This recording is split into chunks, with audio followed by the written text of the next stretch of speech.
Good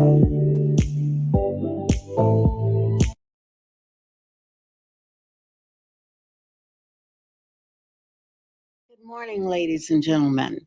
I'm Cherry Henderson, President and CEO of the Tri-State Minority Supplier Development Council.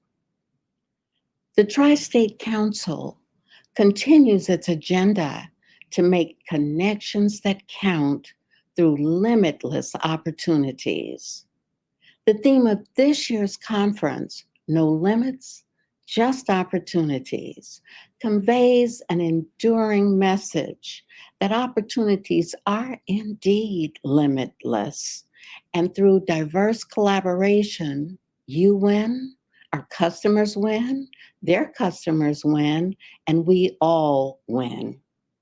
United in one voice, the Council in all facets sends the resounding message that supplier diversity matters, that it is a business imperative and a vital part of business development, growth, and success. If we are to continue to strive to be the best at all that we do, we must embrace diversity and the ever-changing business marketplace. By connecting major purchasers with certified minority suppliers is the value-add way to conduct business at every opportunity. We appreciate the efforts of our corporate members who create meaningful relationships with certified minority businesses to ensure that the small business sector reflects diversity, equity, and inclusion. There are opportunities at hand, and it is the prepared entrepreneur that stays the course who ultimately gets a piece of the action.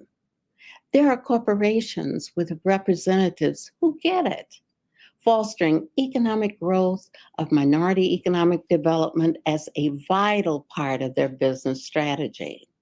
Those corporations have aggressive initiatives to provide equal access to minority suppliers to do business and bring more value to their customers, employees, and the community served. It is the forward-thinking corporations who continue to raise the bar and create win-win strategies for supplier diversity. This annual marketplace is an example of what can be accomplished when corporations and minority businesses come together to do what they do best, to create and expand business opportunities for mutual benefit. It's all about people committed to diversifying and strengthening their business networks.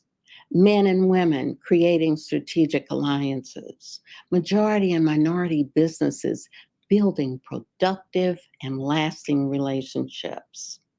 As the economy improves, the future is bright. And our hope is that all of you will continue to support our efforts to enlighten, inspire, and inform businesses and individuals actively involved in and supportive of our mission. Although we have made progress, there is still much more to be done. My assurance to you is that we will continue to welcome, create, and embrace change for economic benefits and reach beyond our grasp to do more with minority businesses. We will remain a critical player in maintaining the economic prosperity and entrepreneurial spirit in our footprint of Kentucky, Tennessee, and West Virginia as we push our certified minority businesses forward beyond the immediate marketplace to become key players regionally and nationally. I welcome all of you and thank you for your participation today. And now, it is my pleasure to introduce Stanford T. Williams, Jr., Vice President, Chief Inclusion and Diversity Officer for Messer Construction Company. Stanford currently serves as Chairman of the Board of Directors of the Tri-State Council. He joins us to bring welcome remarks at this time. Stanford.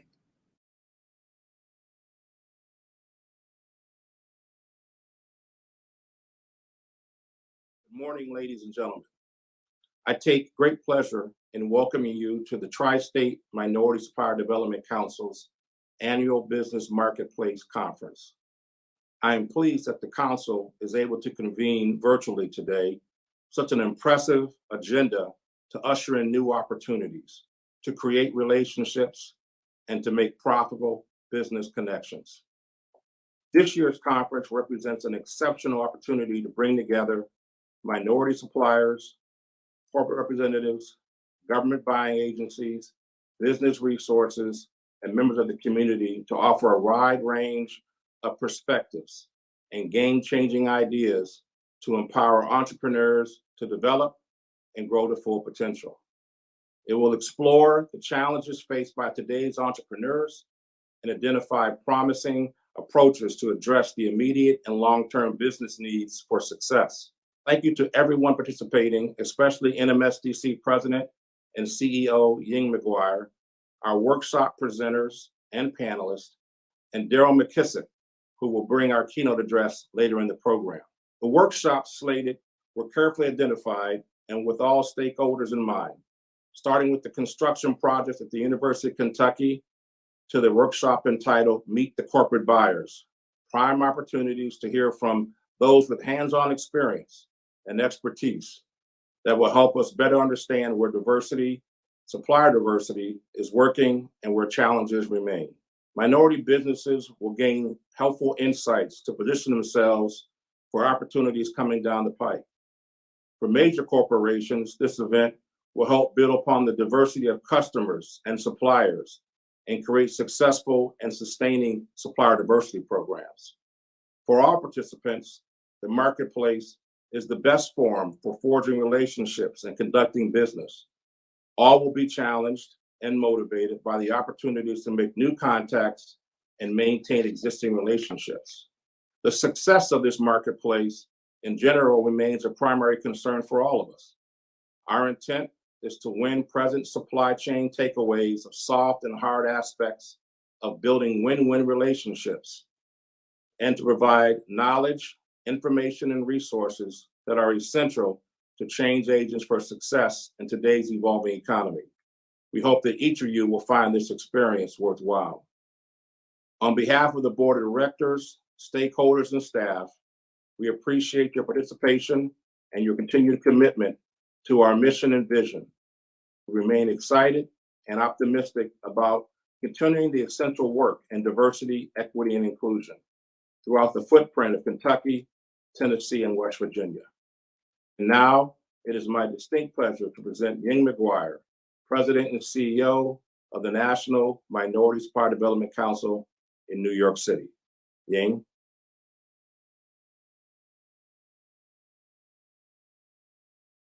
Thank you, Stanford, and I thank you, Messer Construction Company, for being engaged and a significant partner among our national corporate members. It is my honor to bring greetings from the NMSDC National Office. Thank you for your support of the Tri-State Council's annual Business Marketplace Conference. I want to extend my gratitude to Tri-State's 3-legged stool leadership team, Sherry Henderson, Stanford Williams, and Warren Sawyers, for your leadership in driving impact on generational wealth creation in this region. 2022 is a year of deep significance for NMSDC and 23 regional councils as we celebrate our 50 years of advancing economic equity. For the last 50 years, this network has served as a business growth engine for the broadest group of systematically excluded communities of color: Asian Indian, Asian Pacific, Black, Hispanic, and Native American.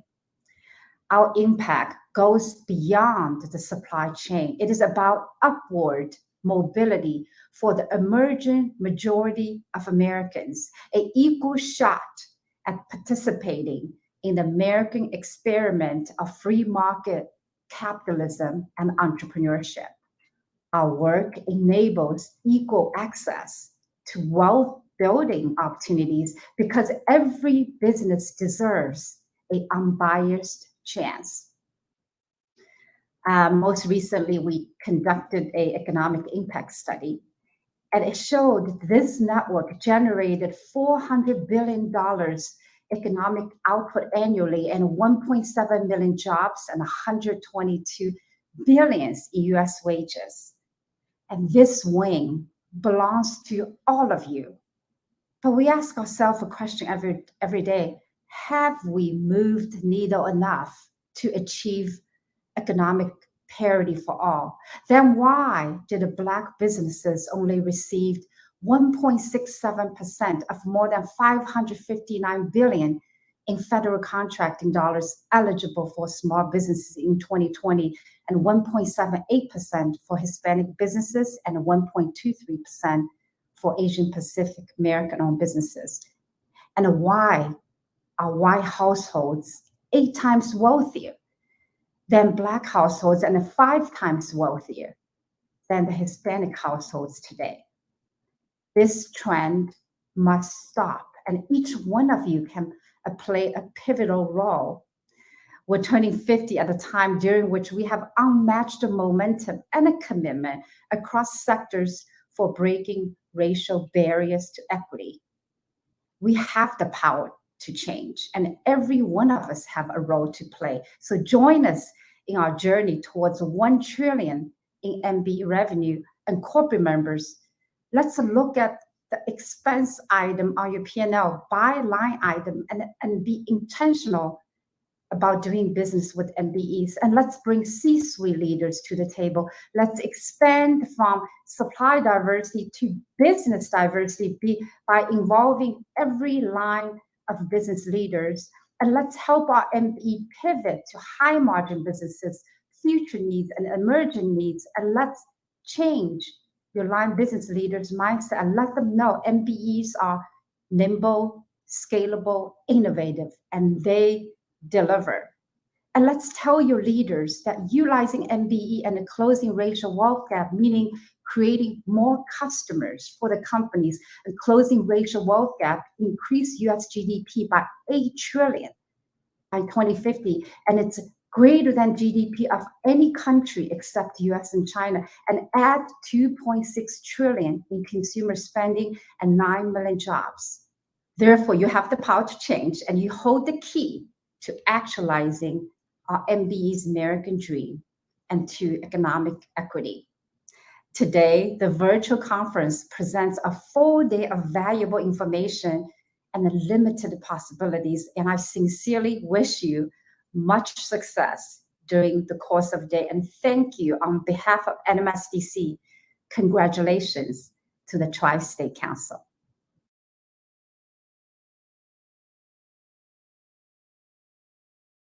Good morning, everyone. I would like to thank Cherry Henderson and her team for including the MBEIC in this morning's proceedings. As chairman of the Minority Business Enterprise Input Committee, it is my pleasure to welcome you to the 2022 Business Marketplace today. Your presence shows that you understand the importance of this conference. It is all about opportunities and access. Do you want connections? Do you want access granted? Do you want results? As a certified MBE who is actively involved with the council in several capacities, I'd like to emphasize the purpose of this virtual conference: to transform our thinking. Let us consider not just doing business with corporate America or government agencies, but how can we do more business with one another, MBE to MBE. This conference gives all of us an opportunity to network and take our businesses to new levels of success. This is our time to collectively share how to accomplish our goals. This is a chance for all of us to take a closer look at the benefits and impact supplier diversity through a more focused lens. Like many of you, my company, Atlas Management Corporation, has benefited from the work of the council with contacts and several contracts. We also have developed business relationships through networking and being an active supporter of the council. I would especially like to welcome the newly certified MBEs to this conference. Reach out to the many contacts to bring in more business for your companies. Build bridges and motivate each other. The 2 workshop sessions will be informative, and I encourage you to take notes along the way. Our keynote speaker will be well worth your time and attention as she speaks to passion, perspective, and progress. The one-on-one matchmaker sessions will open the doors of opportunities. This is the perfect time to explore relationships and chart the course for growth and expansion for greater success. And last but not least, reinvest in the Tri-State Council. It works. Ladies and gentlemen, on behalf of the Minority Business Enterprise Input Committee, I wish all of you a very productive conference as you network for your net worth. Enjoy your marketplace experience. Thank you. Good morning, everyone. I would like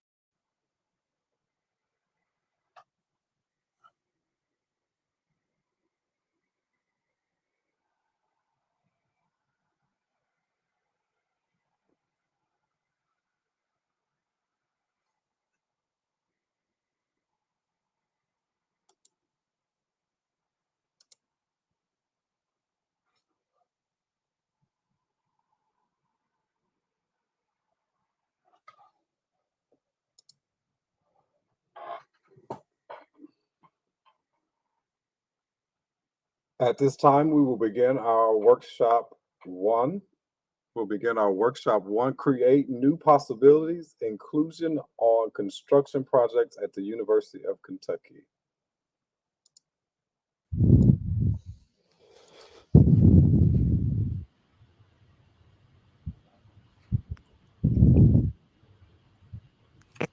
Good morning. Good morning. My name is Marilyn Clark, and I am the Supplier Diversity Manager for the University of Kentucky. I am very inspired by all of the speakers that came before me, and I really appreciate our NMSDC President, Ming McGuire, for actually coming in and being a part of this process. As I prepared for today, I thought about some reasons why people tend to attend conferences in the first place. And I found a couple of quotes that I want to share with you quickly that sort of sum that up. The first one is by Lyndon Johnson. There are no problems we cannot solve together, and very few that we can solve by ourselves.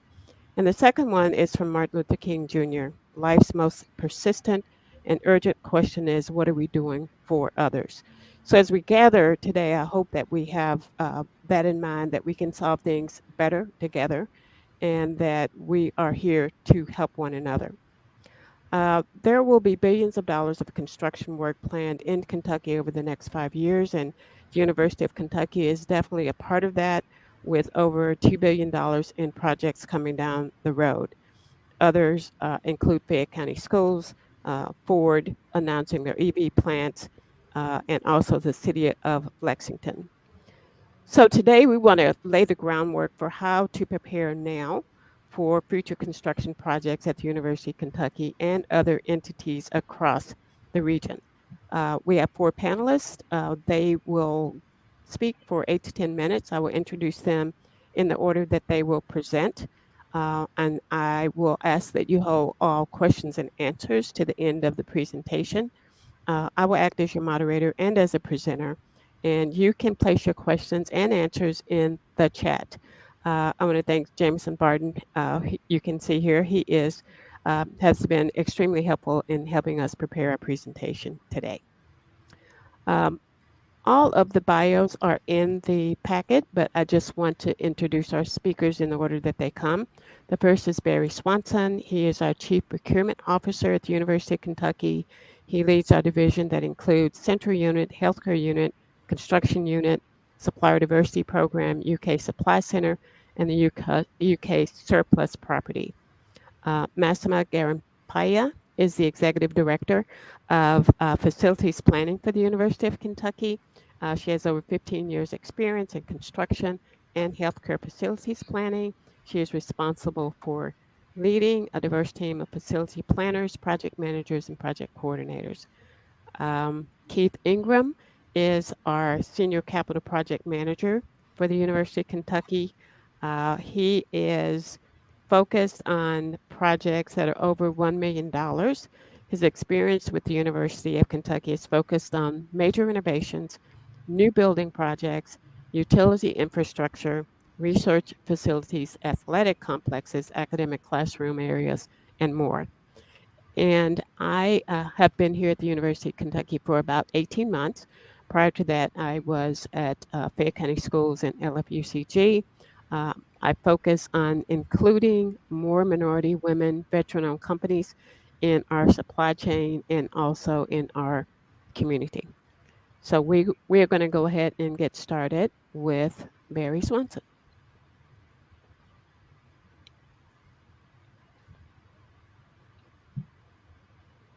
Good morning, everyone.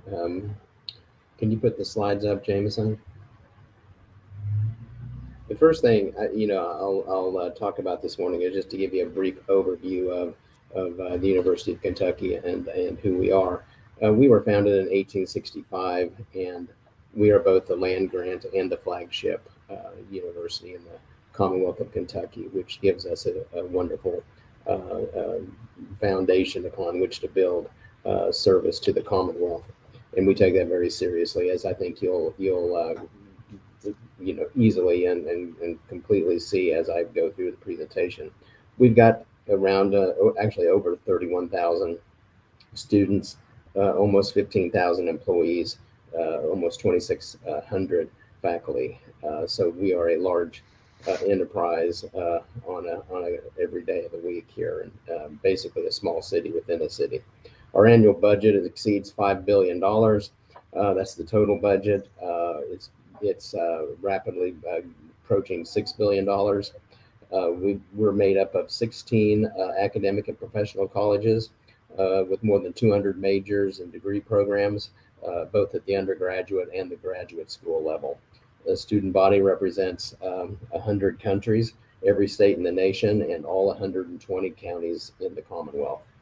We've received $468 million in external grants in 21, and almost $300 million of those are federal grant dollars, and 157 patent applications in 2021. So you see, we have depth and breadth, and our mission is a service to the Commonwealth, and we take that very seriously. And so, moving on, a little bit more specifically about procurement. We run about $875 million of addressable spend through the procurement office annually. That is growing, and it is growing rapidly, and it is growing rapidly, especially in healthcare. We also handle, totally we handle about 1.4 billion, but about 875 million of that is addressable. $40,000 and under transactions are typically done either through contract suppliers. We have over 1,000 contracts available for use, and we also have the open market. We've recently implemented an Amazon application on campus, and so that's a very fledgling installation that just started on August 11th. So it would be interesting to see how that is a useful tool for our campus customers, but also for the diverse supplier community. Over 40,000, we have to do per the model procurement code in Kentucky, formal bids, RFQs, which are requests for quotations. Those are usually used for some more simple black and white transactions. RFPs, requests for proposals, when we have room or we need room for negotiation with suppliers. In construction, we also use RFQs and RFPs. Typically, I think the base playbook is to use general contractors. We also do a construction manager / general contractor process, whereby we hire a construction manager, and then we hire the trades that report up to that construction manager. At University of Kentucky, we handle the bidding process through my office. Sometimes in other institutions, the CM would actually do that bidding, but here it actually comes through the procurement office. In the RFQ award process, typically statutorily, the award criteria is best value, which I think generally can be defined as low bid meeting specifications. In the RFP process, it allows for more subjectivity, so you have a best interest analysis. When you get into personal services, which is kind of a wrinkle in the Commonwealth, the bid limit is 10,000 versus the 40,000, but otherwise it pretty much stays the same. On the slide deck, or if you want to access these competitive bids, the website is listed. That's where we post all of our competitive bids for campus, for healthcare, for the entire enterprise, and so you can access those through the website. The purchasing division at the University of Kentucky is organized, as Marilyn said in the intro, with a central unit, a construction unit, healthcare, supply center, and surplus property. The slide deck has the names and a brief description of what each one of these individuals is responsible for. Certainly, if you're interested in doing business with the University of Kentucky, I would encourage you to talk to those folks and get to know them, and furthermore, and most importantly, us get to know you. So this listing is important. These are your contacts if you want to do business with the university. What we're looking for in suppliers at the University of Kentucky, there's numerous bullet points listed on this page. I think I'll not read those to you. You're capable of doing that yourself, obviously. But in just broad stroke terms, I mean, you need to be an eligible bidder. You can't have lawsuits. You can't be debarred by the federal government. You can't do have all of those things. But that happens very rarely. So I will assume everyone's eligible for award.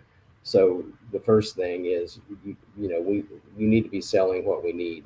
And I think sometimes, certainly back in the beginning of our supplier diversity program, this was something that became readily apparent to me, that if we were going to meet our 10% of total expenditure goal, we were going to have to grow and attract more diverse businesses to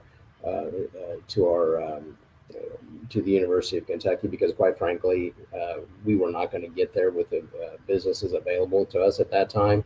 So, that's a conversation that we can have, we should have, I want to have with the diverse business community, and work towards filling some blanks that we have in our supply chain.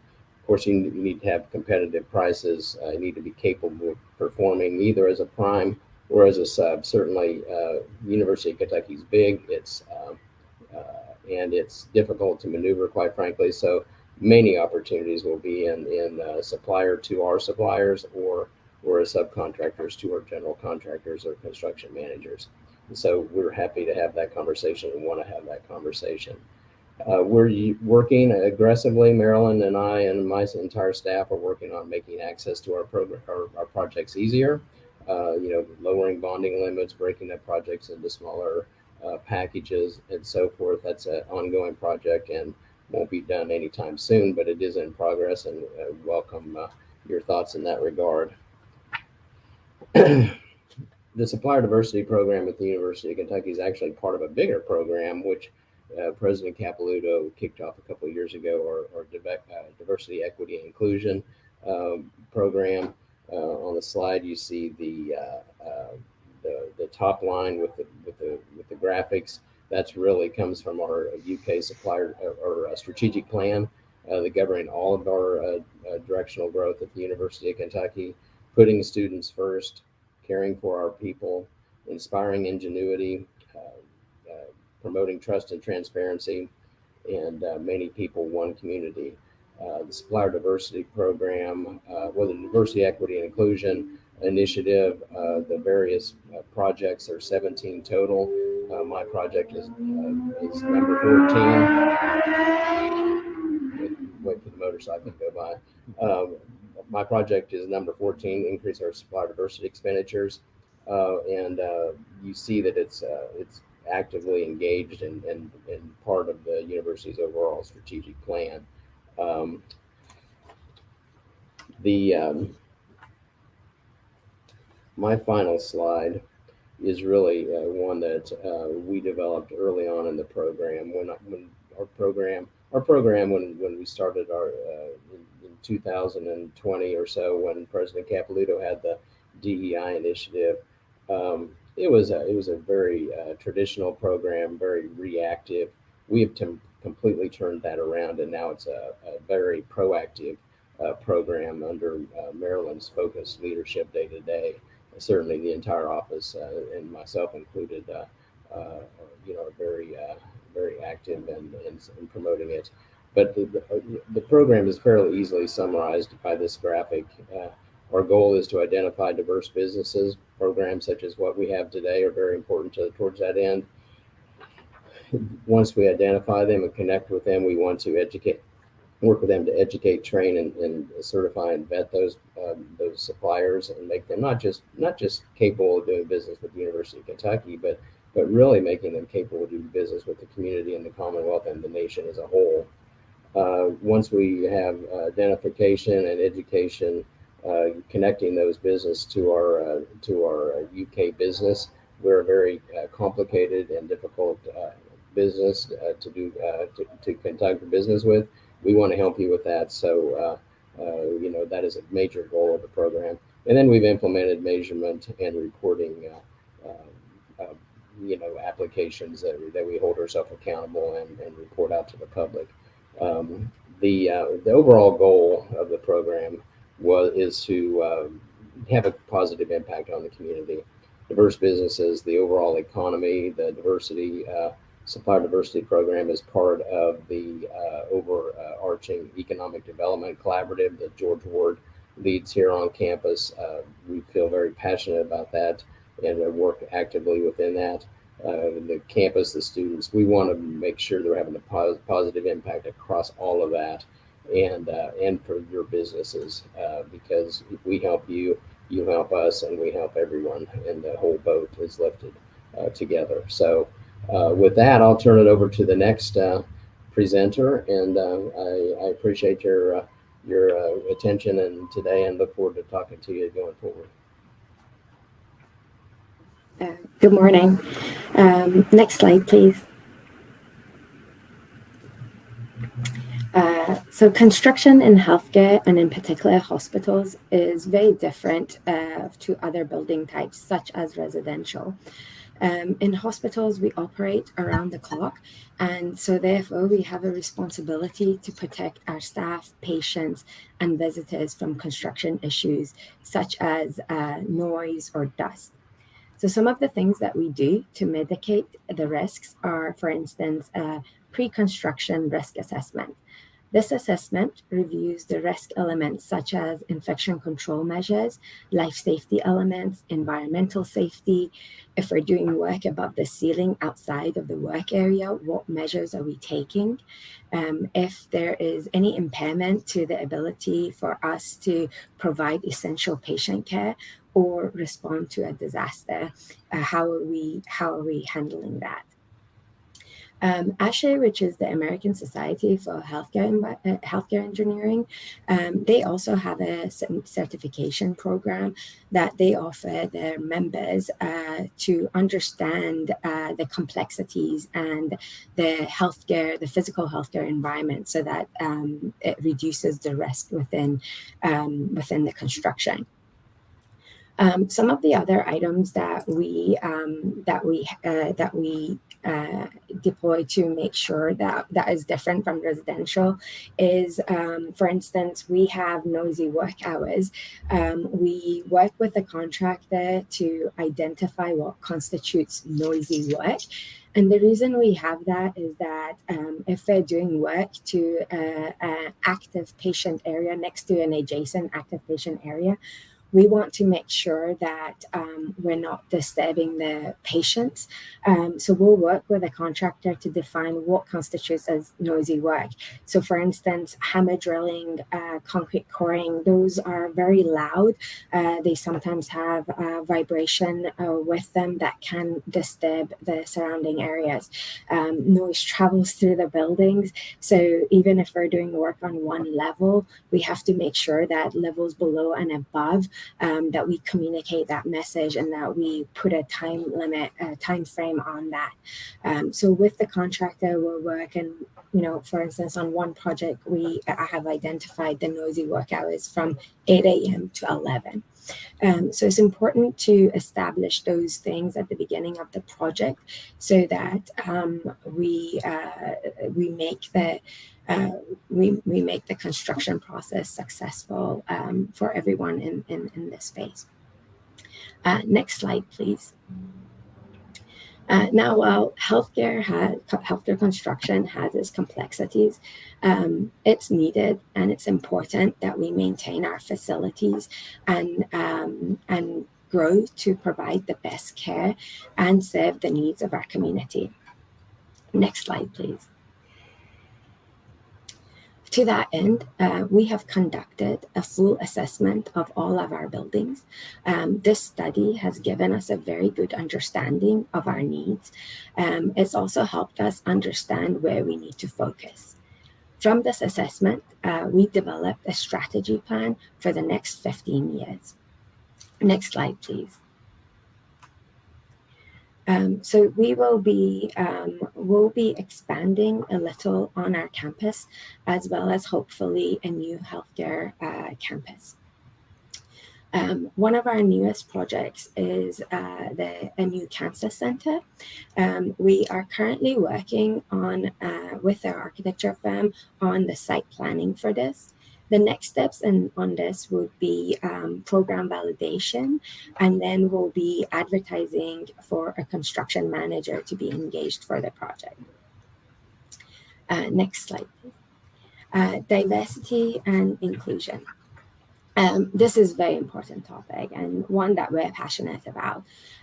We've talked about the complexities of the healthcare construction, but how do we engage minority participants and make sure that they're equipped to work in such environments? Well, at Northwestern, Len Murphy championed and led the initiatives for the diversity program. And one thing that we found successful there was to have a larger general contractor venture with diversity, a minority participant.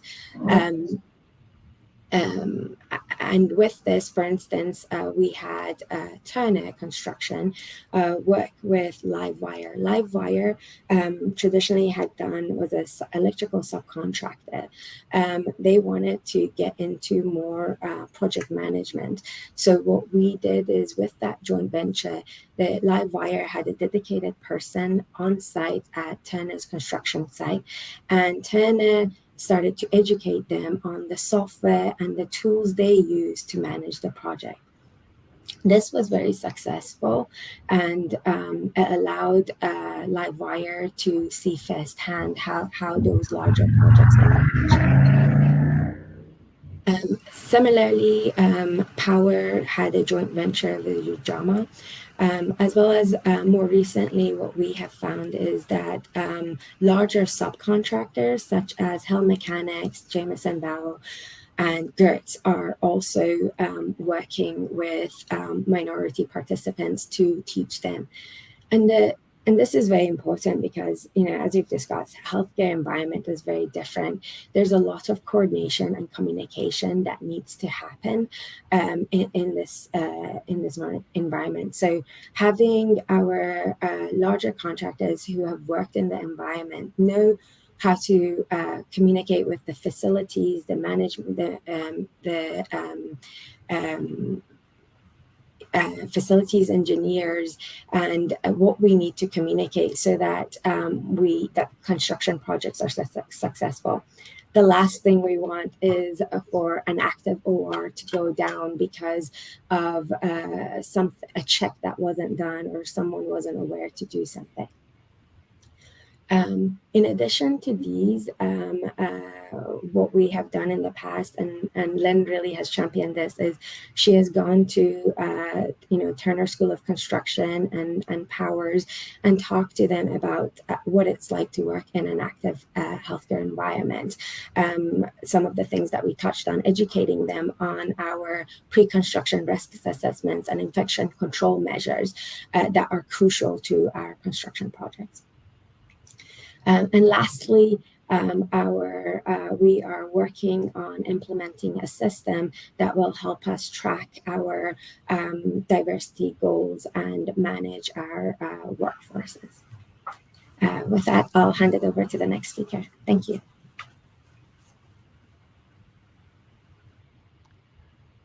Good morning, everyone, and thank you for the opportunity to speaking with you today.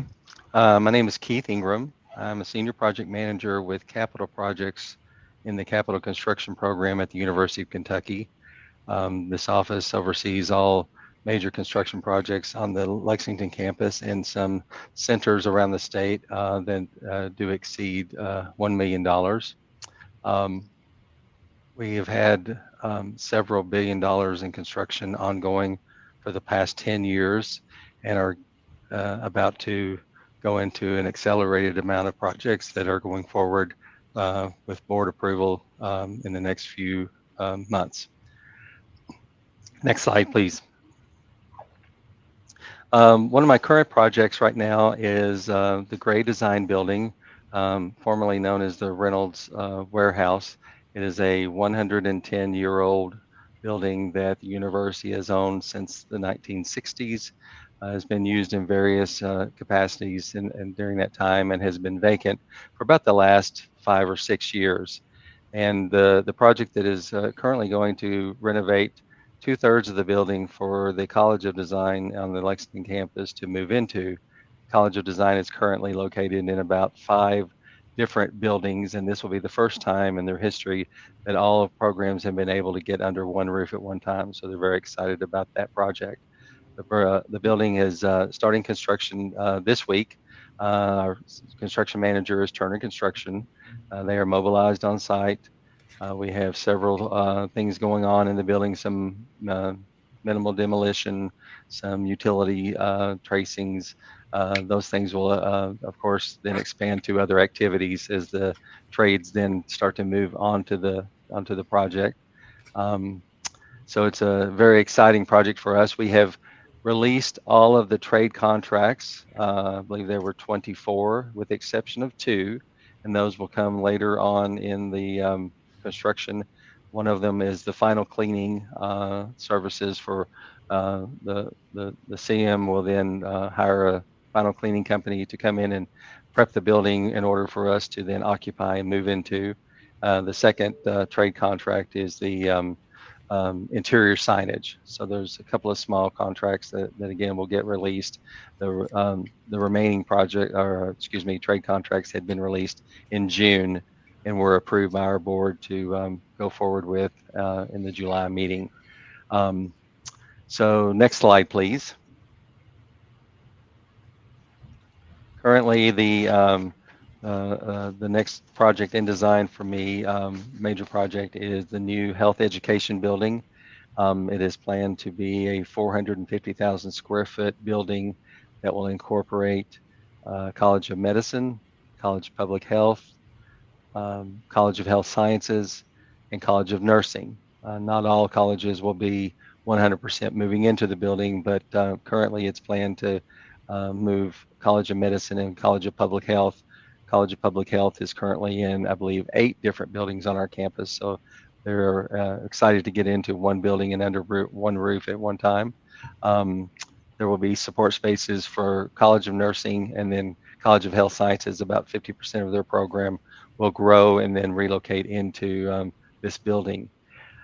It's planned to be on the corner of University Drive and Huglet next to our medical campus. It will be a bridging building between the medical campus and the academic campus across Huglet. So it's meant to be able to bring more of the academic disciplines toward the medical center than maybe I have been in the past. Building massing, it will be somewhere between 5 and 7 stories tall and in different capacities. Going to be a very dynamic, exciting building that happens on that location, and will create a somewhat of an academic front door to that medical academic campus. And there have been several projects that are going forward also at this time.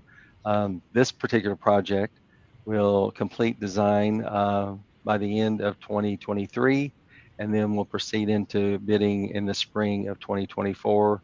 That will take about 2 years to complete construction on. And that will be construction management as well. There will be multiple trade contracts on that and sub-trade contracts. So there will be opportunities for many contractors and subcontractors to bid on the project. So again, these will be projects that we work concurrently on with Barry Swanson's group and in the purchasing office. They handle all of our bidding for us. So as we get ready to transmit those projects into bid, we'll be sending them up to the purchasing office, and that will be working with Barry and Marilyn as well as we go forward on contracting those projects. Next slide, please. So some of the opportunities that the University of Kentucky has for construction projects on our campus is quite varied.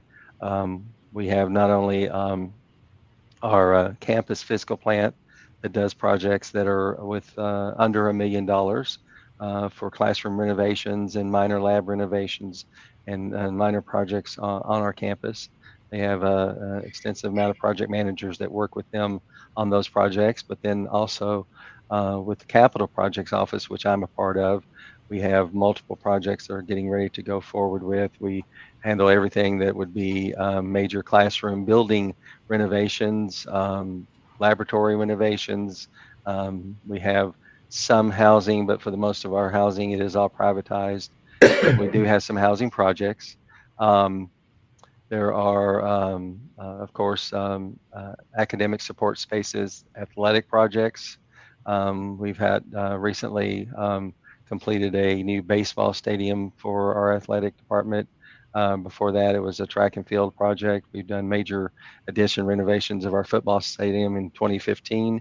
Currently, we're planning to do a renovation of our football field house next to the stadium, and then also a new indoor track facility next door to our recently completed outdoor track facility. So we've got a lot of expansion that happens with our athletic teams, and they're constantly improving their facilities for their student athletes to perform in. Next slide, please.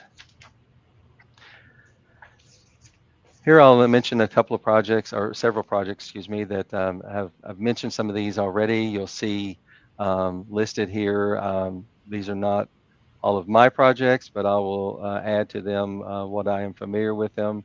You'll see there on the going down the list on the left, Frazee Building is a building that currently is under construction for the exterior and some of the core support services of the building, and then there will be a bid package release for interior fit up. That's going to happen next month in September. After that, I did mention the improve the Nutter Fieldhouse project football facility, and so there will be some improvements made to the field house that serves our football team and some of our other athletic teams. I mentioned in the indoor track and field practice facility that will be built adjacent to the current outdoor track facility. Sorority House Delta Gamma that will be going forward in bidding in November. That's a construction management project that is completely renovating an existing sorority house, I believe. There had been talk about maybe building a new one. I'm not sure what the decision was on that, but it will be a sizable residential facility for the Delta Gamma sorority. You'll see Good Samaritan Emergency Generator Project. I believe the expanding the ambulatory care pavilion HA in support of the medical campus. Over on the right, you see parking structure 8 expansion, Sanders Brown Center, expanding research labs in September, and then again in November. So those are projects going forward in this year, in 2022. Next slide, please. In 2023, you'll see some further projects again in our medical campus, partial renovation of the parking structure number 2, which will occur with the parking and transportation group. That's a yearly maintenance project that they do with all of their parking facilities. We have 8 parking garages structures on our campus. Multidisciplinary science building that was formerly our College of Pharmacy, and that went into a new building about 6 or 7 years ago. And so we've been renovating the original building for the College of Pharmacy over the course of time for a floor at a time. Chandler Hospital for the 12th floor, there are additional trades that will go out for release in March. There are currently several trades that have already been released and are under contract. This, I believe, will be the last patient floor of our recent new hospital, which has been in development of construction for the last 10 years or so. It's a 12-story building, brand new hospital to replace our original hospital next door. So there are several trades going out with that. As we going forward with several of our projects, we refer to them as modernization projects. Pence Hall, that again was a home for the College of Design. When they relocate out of Pence Hall, then the intent would be to completely renovate that building for some surge space and some colleges adjacent to Pence Hall that have been relocated for earlier construction. Jacob Science Building, a building that was built in the last 7-8 years as well. There was shell space that was constructed in that building, and now we're fitting that up. I believe it's about 24,000 square feet. There will be bid releases on that. Ambulatory care in December. And then the upgrading of the central utility plant in June. That's another utility plant that we're building in support of our buildings. As we expand buildings, we have to continue to support our utility infrastructure, and the university has a central steam plants around the perimeter of our campus, as well as chilled water, and they all support a loop that then connects all of our buildings to them. Next slide, please. In 2024 and going forward at that point, you'll see again some of these other projects. Again, construction of the College of Medicine design building for design. That's the one I just mentioned, the health education. Since it was initially approved as College of Medicine, there have been other colleges that have been moved in with that group in order to provide new space for academic units that support the medical campus.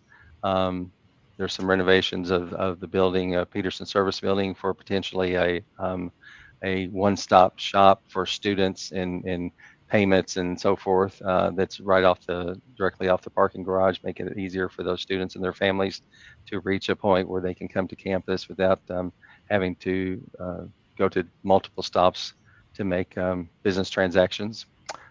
We have a new campus master plan. Of course, that's a major design project that we update at least about every 10 to 15 years. There was mention of the new potential hospital campus in the Hamburg area of Lexington, which is over on the east end of Lexington. That's an end of Lexington that is growing quite a bit. And we do serve a lot of patients that come to our current hospital from the Eastern Kentucky area. And this would be an opportunity for them to have more outpatient services and directly have an impact to those people that come to Lexington without having to come all the way into Lexington. The Reynolds building I mentioned earlier, that's a smaller package for the cleaning services and the signage. Barnhart building, that's an agriculture building. Some research facilities. We had the Princeton Research Farm was in Western Kentucky. It was destroyed by the tornadoes back in December of last year, and a building that had just been completed within the prior year. So we are reconstructing that building from the ground up again. Bunkhauser building on campus, an academic building that will be utilized by the College of Engineering.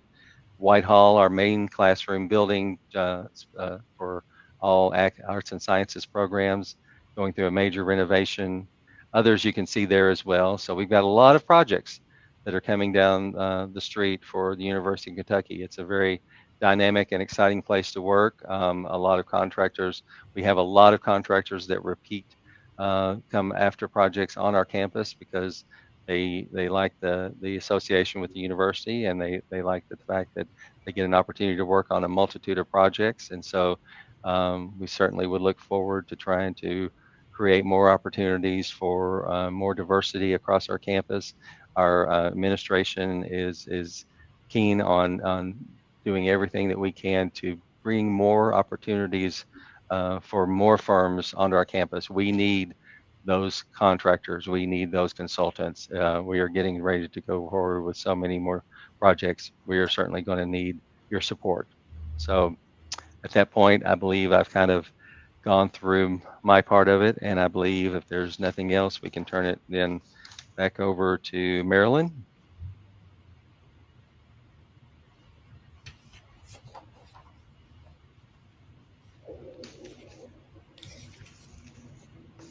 Okay, so I am very happy to be here as the Supply Diversity Manager. You can go to the next slide, Jemison. So one of the things I like to do whenever I talk about supply diversity is really talk about the history a little bit. And our national president in MSDC mentioned the fact that that NMSDC will celebrate 50 years at the conference this year. I actually learned about the history of supply diversity, where Richard Nixon actually signed in Executive Order 11458 back in 1969. So it's really exciting to see the process, but also to take a look at what happened in the summer of 2020 and know that we are still working hard and we still have a long way to go. You can go to the next slide. So one of the things that I mentioned in Barry's bio is, and he may have mentioned it as well, and thank you, Barry, for tap dancing through without having your slides and doing such an excellent job with that. So appreciate that. But we work on inclusion through collaboration partnerships. So Tri-State is definitely one of our partners. You can see on the right-hand side there. But we have local partners, Commerce Lexington, our Black Faith Leaders, Fayette County Schools, LFUCG, KCTCS. So these are organizations that we work with. When we have projects out, we help one another. It's a very collaborative market, and I really appreciate that. We do a lot with Kentucky PTAC. I'll mention them again later, and we also do a lot of work with the SBA, NAEP, and the Kentucky Chamber. So we can go to the next slide. So becoming a subcontractor is really important. We have a relationship with Lynn Imaging, and I think you can't see that because somewhere our aspect ratio got off, but lynnimaging.com, and they post all of our bids. They have a place where you can register. You can also register as a diverse supplier. You can find out who picks up our plans, and you can determine of those companies who you want to try to partner with. And so what we're pushing is for you to do all of this early. Register as a diverse supplier. Work with Kentucky PTAC or whatever PTAC you have in your state and put together a capability statement. We really like using those capability statements. I send them to all the guys that are project managers and all the ladies who are project managers, so they have some idea of who we might get to come to our pre-bid meetings. Coming to pre-bid meetings is really, really important. It helps you start to establish those relationships. So if you want to look at smaller projects, look at projects under $1 million. We post those as well. Anything over $40,000, you'll find it at Lynn Imaging. I'm going to talk in a minute about our Construction Diversity Accelerator program. We do like to partner a lot. And we have GCs and CMs that have pre-qualification processes. And so one of the things that we're going to try to do is understand each of those pre-qualification processes for any CM that comes to work on a project for us so that we can pass that information on to you. So all of our bids and all of our opportunities are at our UKY, purchasingUKY.edu. And if you want to take a picture of that QR code, that will take you to our construction diversity accelerator program. So go to the next slide. So our Construction Diversity Accelerator program really is an offshoot of the Turner School of Construction Management, but we added so much more to that. We added our local partners to that. We added Kentucky PTAC to that. They are working with everyone in this particular class for 10 weeks and beyond as clients. They help them develop capability statements. We met every night for 2 hours for 10 weeks. We actually used a real construction project as a mock bid project. So everybody in the class divided into teams. Those teams had to actually submit a real bid proposal, and they had to present it in front of a panel of judges who were not an easy group. They were very strict about it. So we did have a winning team, and we're very proud of them. But we had quite a few ladies in our class, so we're very excited about that. We have a relationship with the National Association of Women in Construction, so they brought those pink hats. But we're really proud of this program. We're already in the process of accepting applications for next year. All classes are held at the University of Kentucky, so that could be an issue for anyone who has to drive, but I think it's worth your while. The QR code, again, will take you to the application. Go to the next slide. So we are currently working on a construction diversity outreach event that will be held at the University of Kentucky. We set aside a couple of our ballrooms. That's November 15th from 10 a.m. to 12 noon. We will be working directly with TSMSDC to get this project off the ground, and we are very excited about it. And so that's what we wanted to share. We want everyone to have an opportunity to get an early start on preparing for all of the work that we've touched on. And believe me, we will be adding to these lists that you already saw. And so it's an ongoing process. And so the preparation has to be ongoing. You have to be prepared every day. And whatever you are doing to prepare for us, it's also going to be very beneficial when you prepare to work with other people. There's the commonality. So I think that wraps up our presentation. Here's our information. I do want to open the floor. We still have about 10 minutes. I want to open the floor for any questions that anyone may have. I don't see anything in the chat, and I'm not sure if people can actually unmute themselves or not, but we're out here and we're here to answer any questions that you may have at this point.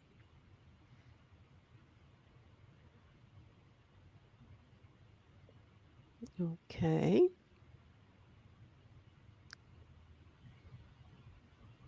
Well, Markeith, Cherry, I don't see any questions in the chat. Panelists, is there anything else that you would like to add in these last few minutes? If you do have questions, please share those in the comments.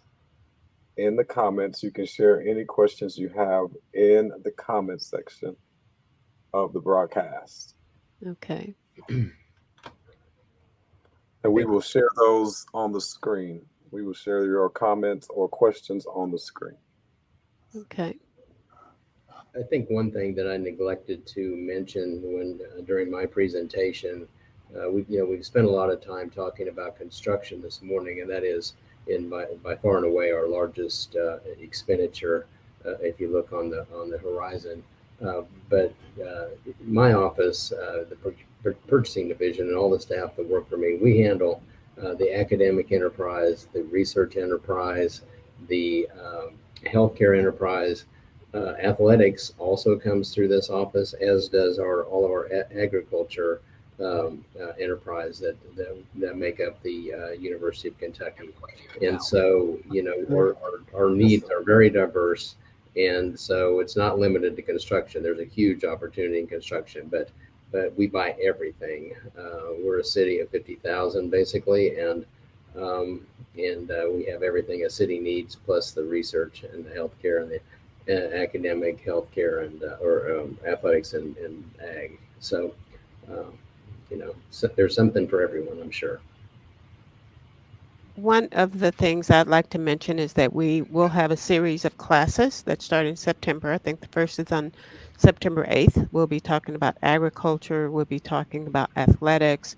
And so the classes that we are doing with Kentucky PTAC, those classes will cover everything from IT, athletics, agriculture, and so construction will be covered in those classes as well, but we understand that other people have other areas of need. And the other thing you can think about with construction is once those buildings go up, we're going to need other kinds of things and other kinds of services to keep them functioning. And so that's something to think about down the road if you're not in construction per se, but that's something to think about. One other thing I would mention is that we have students from all 120 counties.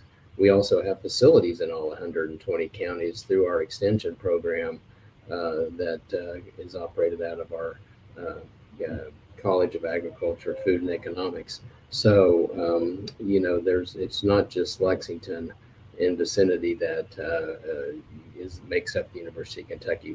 We are located throughout the Commonwealth. Healthcare facilities increasingly will be located throughout the Commonwealth. So it's not just the medical items themselves that are purchased, but all the things that go into operating a building and the supporting infrastructure for those facilities. That's a growing activity here. Okay. Moss or Keith, do you guys have any things you want to share as we wrap up? Us. No, thank you for letting us be part of this presentation. Thank you. And we want to welcome Moss to the University of Kentucky. She's only been here for a couple of months. July 1st, since July 1st. Okay, just a couple of By months. quick. Yes, yes. So we're very excited about all the ideas and things that she's bringing to us from Northwestern and various other places, including the United Kingdom. So I know that Susan has already introduced herself. I will just say one last thing. Please continue to look at opportunities for working at the University of Kentucky campus. We need you. We need contractors. We need consultants. So it's always exciting to have somebody new on our campus. That's part of my role here, is to help bring along new contractors that maybe have not worked on the University of Kentucky campus. As Barry mentions, we are a large university, and I realize that can be somewhat intimidating, but there's a lot of people here that want you to succeed just as much as you do. So we certainly want to encourage you in any way. And I want to thank Keith so much. Our Construction Diversity Accelerator program, it was our first year. We didn't have a lot of time to pull it together. And Keith showed up one night. He said, I'm not here to listen, I'm here to work.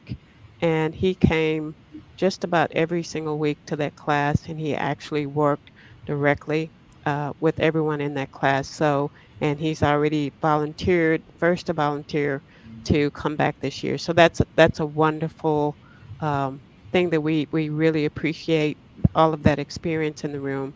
And so we're doing our best to open doors, and we hope to see each of you soon. Very much. And thank you for the opportunity. Very much. Thank you.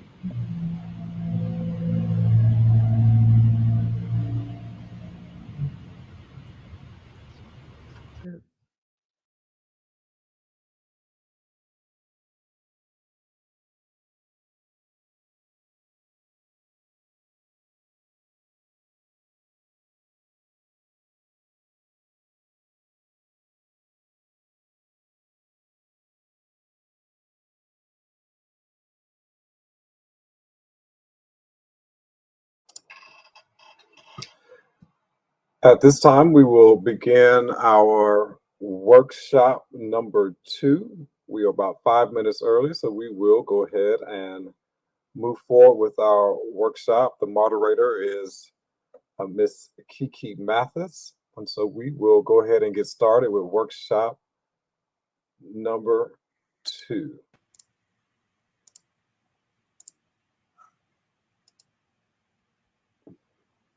Tri-State Council members, certified minority businesses, stakeholders, ladies and gentlemen. Good morning and welcome. My name is Kiki Mathis, and I'm the Senior Leader for Supplier Sustainability and Diversity for Train Technologies. Our corporate headquarters are actually located in Davidson, North Carolina.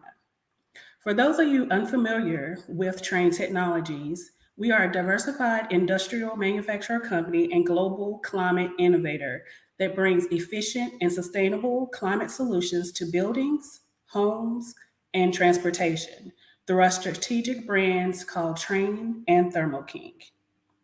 I am pleased to serve as your moderator this morning for this 1-hour session entitled Meet the Corporate Buyers. We are fortunate to have a group of expert professionals who will share valuable information about potential business and procurement opportunities now or those that are on the horizon for their respective companies and organizations. They will also provide helpful hints on strategies about approaching a corporate buyer for bid opportunities and ways to navigate the supply chain challenges for favorable results and ultimate success. The bottom line here is you will have an opportunity to learn more about who they are and how your business can connect with them for potential business and procurement opportunities. At the conclusion of the session, and if provided we have time, I will entertain any questions that you may have. So be sure to jot down your questions and be prepared if we do have time for these questions. Our hope and our intent is for this session to provide to the MBEs better equipped, managed ways to grow your business with new prospects and opportunities. For corporate procurement officers and government buying agencies, we hope that you will be encouraged to continue to diversify and expand your supply chain and create successful and sustainable supplier diversity programs. For all participating, we hope that you will be challenged to be more motivated to network and to make new contacts to maintain existing relationships. Now, before I introduce our dynamic panelists, I have just a few virtual housekeeping tips. Please silence your cell phones and other devices so that we may not have any distractions during this session. We want you to get everything out of this session that you can. Please mute your microphone if you're not speaking. This will minimize any background noise. Put all incoming calls on hold. We do not want to be interrupted by any elevator music or background noise. Position your camera properly so that you can be properly seen.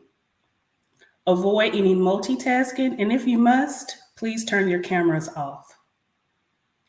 At the very end of all the presentations, and if time permits, as I have suggested, we will entertain any questions.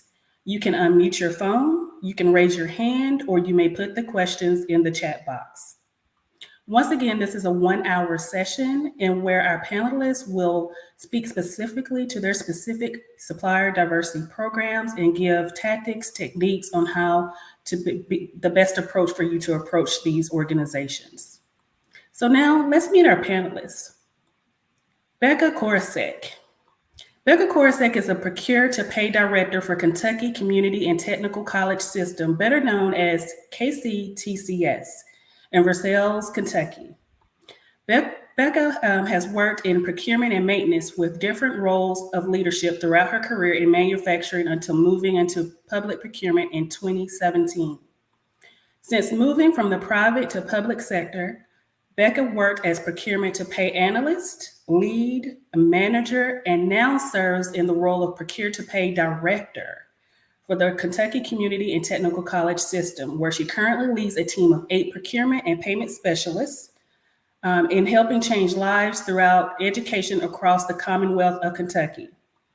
The KCTCS is the largest public education provider in the state of Kentucky, comprising 16 community and technical colleges in Kentucky with over 70 campuses, system office, and fire commission all under their umbrella. Please, let's meet and welcome Becca. Hi, good morning. Thank you, Kiki, so much. As she said, my name is Becca Korosek, and I am the director here at KCTCS. I oversee procurement analysts as well as the accounts payable department here at the system office in Versailles. So a little bit about KCTCS, which was just mentioned here. We are the largest post-secondary education provider with workforce training in the Commonwealth of Kentucky. So if you go to our website at kctcs.edu, you'll be able to find each one of our colleges actually listed with a link to their individual website, which highlights the various programs that each college offers. As Kiki mentioned, we have 16 colleges with over 70 campuses throughout the entire state. And we offer approximately 700 credentials and over 100 different programs, which are all geared towards students to either enter the workforce right away, or they can transfer to a 4-year institution. So KCTCS offers 2-year associate degrees. We offer GED diplomas, as well as lots of certificates in various technical fields. So KCTCS also supports the efforts of the Kentucky Fire Commission, which is also located all across the state. We do have a supplier diversity program here at KCTCS, and it started in 2009 and actually continues through today. Our supplier diversity program strategic plan is to expand diversity and global awareness, and also to enhance the economic development of our Kentucky communities that we serve. So supplier diversity is not a mandated program here at KCTCS, but it was developed and spearheaded by KCTCS P2P department because we believe that it's important to work with suppliers that reflect the diversity of our students and employees that we have at the colleges across our state, as well as the citizens and the communities that we serve. KCTCS doesn't have a cost necessarily associated for diverse suppliers to participate with us. To be a successful supplier with KCTCS, you just need to make sure that you provide impeccable quality and deliver goods and services as promised at a competitive price. So we have a supplier information web page that's actually helpful. If you Google KCTCS supplier, you'll get a link to that page. You'll find a link to that page, and that contains information on our supplier diversity program. Our supplier registration process is on that page. Our current opportunities to bid links are there. Our terms and conditions, it's all on that page. So while we don't require registration with KCTCS as a supplier, our staff actually does use that information. Specifically the commodity information that's provided whenever suppliers register. We run queries out of our system, and we use that registration information to research, to send out opportunities to suppliers directly, in addition to our public postings as a public entity. So our department runs spend reports to review our diverse spend.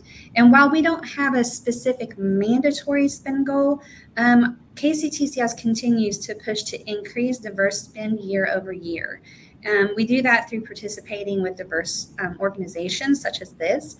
We do that through direct bid distributions and advertising our program to help our diverse suppliers to build their businesses, especially with quasi-state entities like KCTCS. So our goal is actually to educate the public on how to do business with us, because it's kind of hard sometimes to learn how to maneuver through that government procurement process from time to time.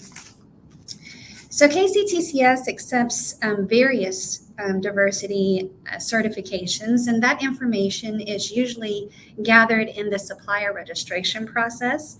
If you choose to do that, you don't have to, but it's also gathered during our bid solicitation processes. MBEs are, as well as all kinds of diverse suppliers, are included in our sourcing processes when we go out to bid. So as a quasi-state entity, we do have purchasing thresholds. So any purchases under 30,000, those can be decided for the most part at our college level.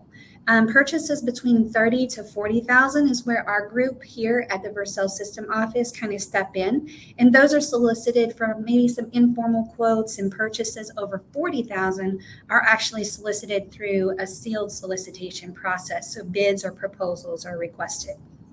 So if that good or service is not covered under a valid contract that we can use, we go out for solicitation. However, we do try to use price contracts. So viable contracts that we do use, we have some cooperatives that we participate in, like E&I, KPC, Sourcewell, NCPA.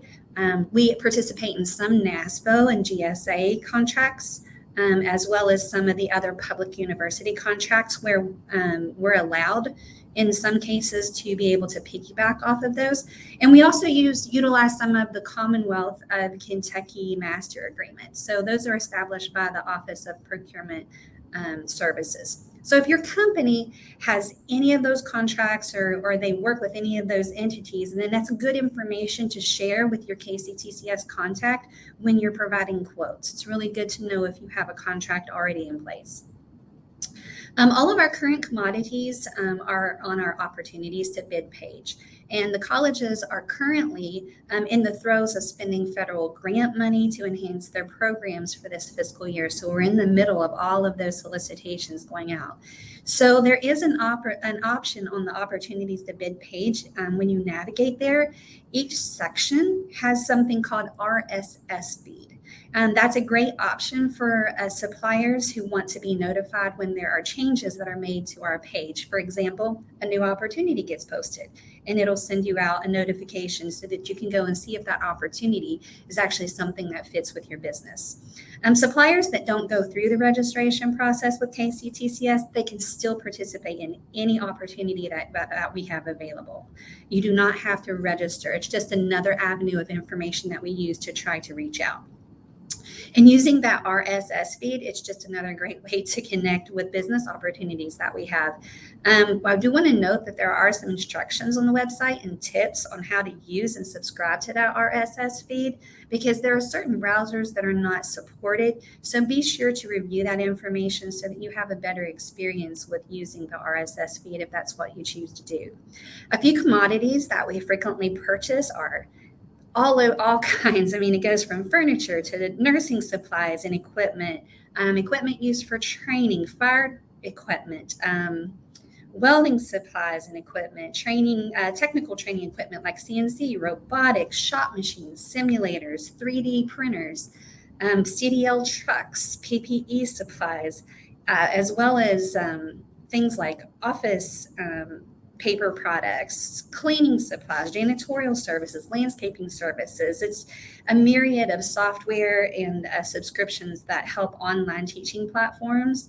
We have all kinds. The list goes on and on. And because KCTCS does a lot of workforce training, there's a lot of commodities across the board that support a multitude of various programs from college to college all across the state.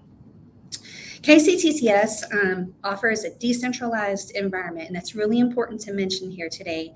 So for many of the smaller purchases I talked about under 30,000, it's important that you as a supplier make a connection with the colleges, because those business decisions are usually made at that level.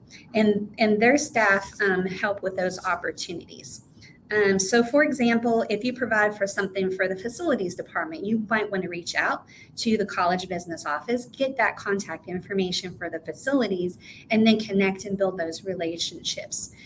We do have a list of all the business contacts that at each college that are available. If you would like a copy of that, if you're interested in that list, it's readily available to send to anybody.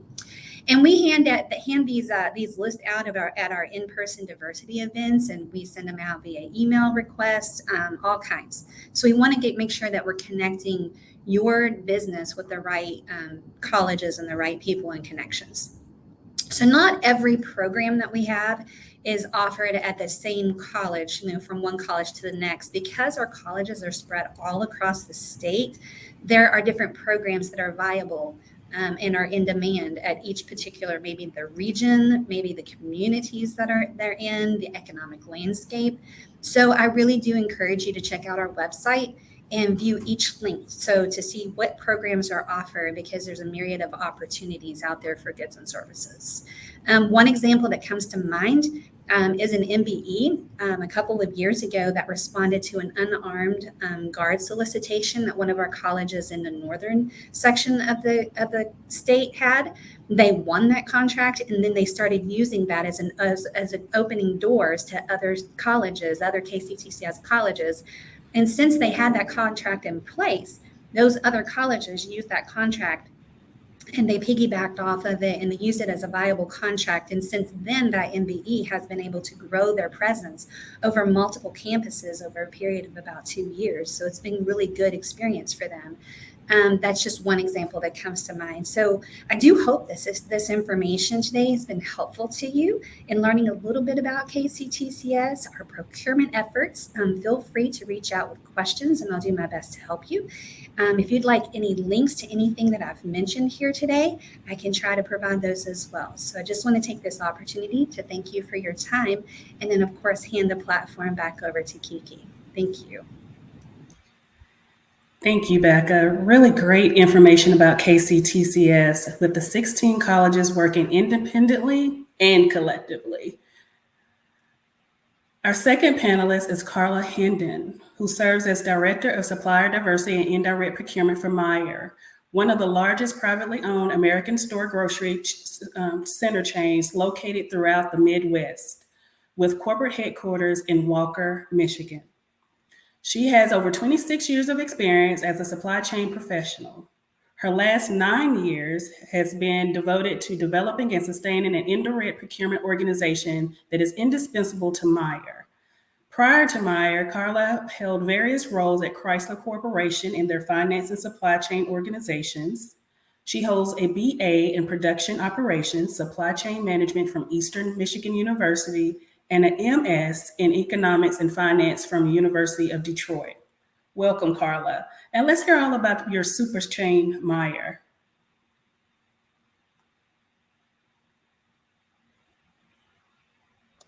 At this time, Carla is not in the room, so if we could just go to our next guest. All right, our next guest is Marilyn Clark. Hey, Marilyn. Hi. We have a lot of history, Marilyn. We do. Marilyn Clark is the Supplier Diversity Manager for University of Kentucky in Lexington, Kentucky, and is our third panelist, or actually our second now. She is responsible for working across the enterprise and to increase spending with diverse suppliers. She works closely with the procurement team, project managers, and departments to introduce minority suppliers, women, veteran-owned, and disabled-owned businesses to the UK supply chain. Marilyn also leads the Equitable Economic Development Collaborative for the University of Kentucky. Prior to working at UK, Marilyn worked in supplier diversity at the Lexington Fayette Urban County Government and Fayette County Public Schools. She holds an executive MBA for the joint program at the University of Kentucky and the University of Louisville. She completed the diversity certificate programs at Cornell University and the University of Houston. Let's hear more from Marilyn about the University of Kentucky. Marilyn? Good morning, Kiki. Yes, Kiki and I met through TSMSDC's Center of Excellence program, and that was 2 years of back and forth between here and Nashville. So it's an excellent program and look forward to participating again. So the University of Kentucky started down the road of supplier diversity long before I got here with Barry Swanson and the entire purchasing staff. I've been here a little over 18 months and we are still growing and developing our program. So a lot of the things that we've done so far, we've been very, very pleased to get those done. And I will mention a few of those. So it's a little bit like building the plane while you are flying it, but it's been great, great fun. As the supplier diversity manager, I really do work with so many different people across campus, and that's been what I've been doing over the last 18 months, meeting more and more people so that I can understand how they interact with vendors. Um, Again, we talked a lot about, and Barry talked a lot about how the university operates from a procurement standpoint, so I don't want to go back through that. But anything over $40,000, we will put out to bid. Um, we have over 1,000 contracts for goods and services, and that does not include construction. That's just everyday things that we need to purchase in order for the university to operate. And so I know I've had a lot of people talk to me about a few of those, and I'm looking at my screen because I have a long list. But one of those is, promotional items.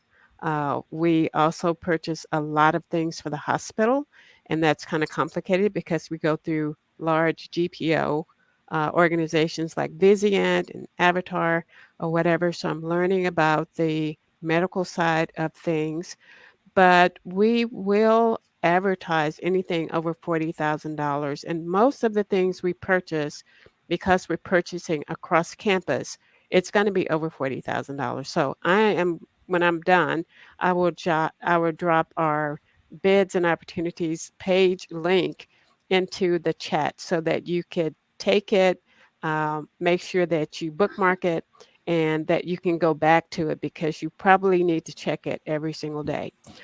When Masama was talking in the previous workshop, we talked about the fact that we are working on some systems. So one of the systems we're working on is to track tier 2. And once we have that system in place, we'll also have a registration process and a number of those things. So those are all the things that we're working on, and we're working on those things together. Another thing that I lead on campus is equitable economic development, and that is all about more diverse students, more diverse staff and faculty, but also how do we increase the diversity of our suppliers and how do we get that message across campus. So right now we are planning a number of events. We are working with our business managers. We have one for every single college and division. We have a level of DEI officers in every single college. We have a Martin Luther King Center. And so we're working and we'll be working with those particular groups that are all outside of construction in order to get more of our diverse suppliers into our supply chain and in front of people. I just want to share a couple of success stories, a couple of things that we've done. We start with our local suppliers and we grow out to the state. We've been able to take and work with Commerce Lexington. They have an accelerator program. We work with the businesses in the accelerator. We have a second accelerator that's coming online, and we all work together and collaborate on that. So we're now going to meet to try to get those companies. We've been successful. We have a minority company that's taking care of all of our security on campus. We have a young woman who aggregates produce from farms, and she has created a CSA program here on campus that we piloted, and now she has a 5-year contract with us. We do business with a number of the companies that are MBE certified, and so we're really excited about that. I'll mention one thing about our system. We use the Ariba system, and this is a catalog like system. But the good thing about that is in the Ariba system, we mark all of our diverse suppliers. We give them flags, whether they're disabled owned, a veteran owned, a minority owned, a woman, and you can have multiple flags. We work with a company called Card Integrity, and we are working to develop our spend and our spend analysis through that particular company. So we have been extremely busy. One of the questions we had for the panelists is, why did we start a supply diversity program in the first place? We started it to create a community impact. We want to impact our local and our state and our regional communities through the things that we do because we feel like supplier diversity really is transformational. It should be able to transform the communities where we live and work. We are leveling the playing field. And so that's why we have a supplier diversity program. And we've developed, we understand through our framework that Barry walked through that we have to develop companies as well as present opportunities. We can't do one without the other. And so, in addition to our classes, our Construction Diversity Accelerator program, we have a 10-week business entrepreneurship program through our Gadden College of Business. It's a boot camp.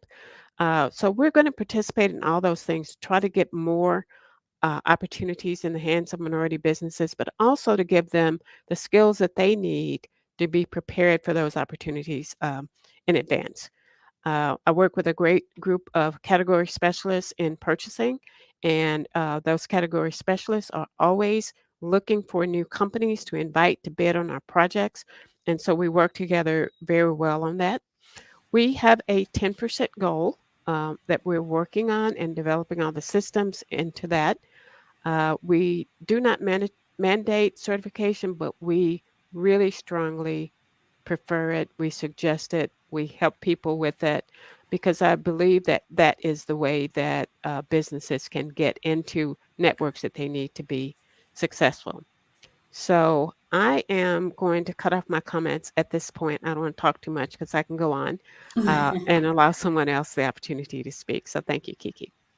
Thank you, Marilyn, for an informative presentation on the University of Kentucky, a public university located in the heart of Bluegrass. Marilyn, one of the things that stuck out for me is the word impact and how supplier diversities, I mean, this is our passion, right? And just like you mentioned, it's sometimes once we start talking, we get so caught up in the moment, it's hard to stop talking, right? Even though this is a timed event, but part of that impact is being deliberate and intentional. And I think a lot of us, we're so effective in being deliberate and intentional in our programs at our actual company. So once again, thank you, Marilyn. I really do appreciate that information. Now I believe we have Carla on the line. So I would love for Carla to jump in and tell us a little bit about Meyer. Good morning. My apologies for my technical difficulties. It was user error for sure. So thank you for having me, and let me jump right into my part of the conversation. So Kiki, you talked about Meyer, and the one thing that I'll add is that we are in 6 states. We are in Kentucky, Indiana, Illinois, Wisconsin, Ohio, and of course, Michigan. And it is a grocery super center. And we are number 18th on the Forbes list of privately held companies. There's about 70,000 people that work for Meyer. And out of those 6 states, there's 260 retail locations. In addition to that, we have about 215 gas stations. Meyer is also a manufacturer of food products. We do cookies and breads and potato salad and sandwiches, things like that, as well as we have several distribution facilities. And the reason that's so important to know all of those things about Meyer is it allows for opportunity for us to engage with lots of different vendors on lots of different levels, because there is so many different opportunities at Meyer. So my role is I have actually 2 roles. Supplier diversity is one of the areas that I'm responsible for that I will focus on today. But the other part of my role is indirect procurement. So I am the director for indirect procurement, which would be all of those products that are not sold on our all of the things that Meyer buys that we do not sell to our customers. So it would be our services, human resource services, transportation, IT, all of those other things, as well as supplies and categories like that. Our supplier development program is necessary for us to be able to help grow our diverse business partners, what we've found and what we see is there's just a lack of understanding in just how to do business together. And where my team adds value is being able to help make the connection with the procurement teams, whether it's a merchant, a retail outlet, because you want to put product on our shelf, or if it is a service that you want to provide us, just all of the steps that it takes to do business with us, my team can assist in helping understand how to navigate through all of that. And what we found, and I'll give you a very simple example, and I'll use the retail side of things. What we find is when you think about the larger companies like a Kraft or Procter and Gamble, those companies have been doing business for years, and they know exactly how to navigate the system and to figure out another flavor to add to maybe what they might be offering. What we find from our diverse partners is that they get their product in the store, and then they're satisfied that they're in the store, but perhaps there's an opportunity to grow them through adding more offerings. And so that's what we look to help them understand, is how to develop themselves from a business perspective, or they have a service that they provide to us, and how do we help expand that service that is being offered to Meyer. So that's the reason that we have our supplier diversity program. We measure our supplier diversity program individually by all of those different teams that support the program. They all have goals based upon the work that they do. There's some categories where it's a little more difficult to find and mentor diverse partners. And in other categories, we find it's a lot easier. So we don't have a one size fits all. We look to strategically provide support and look for those supplier partnerships. But our goals are to educate our diverse suppliers to make sure that they understand how to do business with us. And I say diverse because we certainly focus on minority, but we also focus on veterans, women, disabled, as well as LGBTQ+. And so my natural tendency is to say diverse as opposed to just minority. We do target certain areas often to make sure that we are bringing all classifications along with us. But our program certainly is for all diverse categories.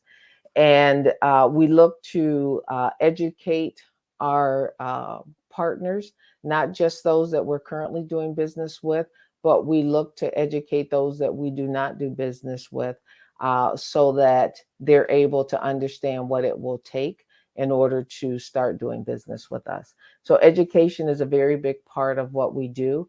Amplification is another part of what we do. It's our goal to make sure that internally we understand who we're doing business with. One of our missions, or our primary mission, is to enrich the lives in the communities that we serve. And because of that, we like to make sure that our team members are aware of how we support our communities, that our customers are aware of how we support our communities, and that we actually are supporting in a way that impacts the lives of those that we serve. And then we want to make sure that our customers are aware. So those are our goals. And we are certainly interested in certification, but it's not the only way that you can do business with us. You don't have to be certified, but we do value the certification. And the reason we do is because the certifying bodies, and especially the Minority Supplier Development Councils, they provide such value from an education perspective to you, because and it's also a networking opportunity. So while it's not necessary to do business with us, we certainly like to point you in that direction, and we do offer support and assisting in payment for your certifications and helping you kind of get your connections, because we believe that the certification is very valuable. What categories are available from a sourcing perspective? We actually, as I mentioned before, because of all that we do, there are lots of opportunities from a sourcing perspective. We have about 300,000 items that we sell in the store. And if you've been in the Meyer location, you are well aware of all of the different opportunities, from automotive to toys to meat and bakery goods and things like that. But we also, as I mentioned, from an indirect perspective, we have marketing services and human resource services, supplies and packaging that we buy. We do repair and maintenance type things, legal services. And then we have a whole construction team that looks for skilled trades, and we look for support from a real estate perspective, architects and designers and things like that. And then we have transportation, where we need carriers to haul our products from place to place. So quite a bit available. What the way to connect with us is actually to go to Meyer.com and scroll all the way down to the bottom. You will find there is a link for supplier diversity. There is also a link for, it says vendor hub, HUB hub, and it will allow you to view the different ways that we do business with our suppliers. We have a local program, we have the minority and diverse program, but we also offer own brand products at Meyer branded products. And if you're interested in being a provider of some of those own brand products, there's that opportunity as well. So Meyer.com is where you want to go. And Carla? yes. Hi, sorry. I hate to interject here, but I'm also the timekeeper, and I want to make sure that we allow all the speakers ample time to be able to present. If you could or would maybe put the link to Meyer in the chat room, just so they can quickly take a note of that to find out more information. And then if we have any questions at the end, we can kind of direct them to you as well. Absolutely. Thank you so much. I'm finished. Thank you. No, I told you we're very passionate about what we do. So thank you, Carla, for such an abundance of information when it comes to Meyer, a super chain of grocery stores with over 253 stores located in Michigan, Illinois, Indiana, Kentucky, Ohio, and Wisconsin. We're moving now to our fourth presenter. This is another one that hits home for me. Long history here. We have from the Chattanooga region, where I was actually born and raised. We have our fourth presenter, Shaquante Locke. She is the manager of supplier diversity for Volkswagen Group of America. Shaquante is a certified purchasing professional with over 14 years of purchasing experience in the automotive sector, and is a 3-time recipient of the Passion for Diversity Award at Volkswagen. I'm sure she's going to tell who gave her those awards too. Her purchasing experience includes the procurement of assembly and conveyance, hand tools and repair, fixtures, gauges, standard machines, and signage. She also has an experience procuring MRO items, services, office supplies, general services, IT, and a host of other general purchasing related items. Shaquante previously served as a supplier diversity champion for Volkswagen and is very passionate about the company's initiative to support, advocate for minority and women-owned businesses. Shaquante, you have our full attention. Good morning, everybody. I'm hoping you can hear me okay. So I think you all are probably pretty familiar with Volkswagen, but Volkswagen Group of America, my home away from home, is an organization that basically works in the realm of auto manufacturing. And so Volkswagen is a pretty, innovative and robust organization. Right now, one of the main goals for the organization is to work toward being a leader in sustainable mobility. And so I don't know how many of you are aware, but we are now producing the ID4, which is our electric vehicle. We're producing that in the Chattanooga facility now. So hopefully you all have seen it. I'm actually at a show in Michigan right now, and so we have one on the floor. People are trying to get inside of it right now. In regards to the program, so my predecessor, Kiki Mathis, she, formulated the program for supplier diversity for Volkswagen, and I kind of, took the baton, and I'm trying to, cater it to things that I want to implement as well. But either way, diversity and inclusion is a huge core value for Volkswagen Group of America. We, thrive on integrity, being committed to our goals, and so MBE and WBEs are basically where we have, that's kind of where we have the bread and butter, at least from a supplier diversity perspective. And so, as far as my specific role, I like to say that I'm the company advocate. So I advocate for the small and diverse companies, and so that means when it's time for RFP, I'm right there making sure that that the buyers are considering all alternatives when it comes to creating a bidders list. So for Volkswagen, give you a little bit of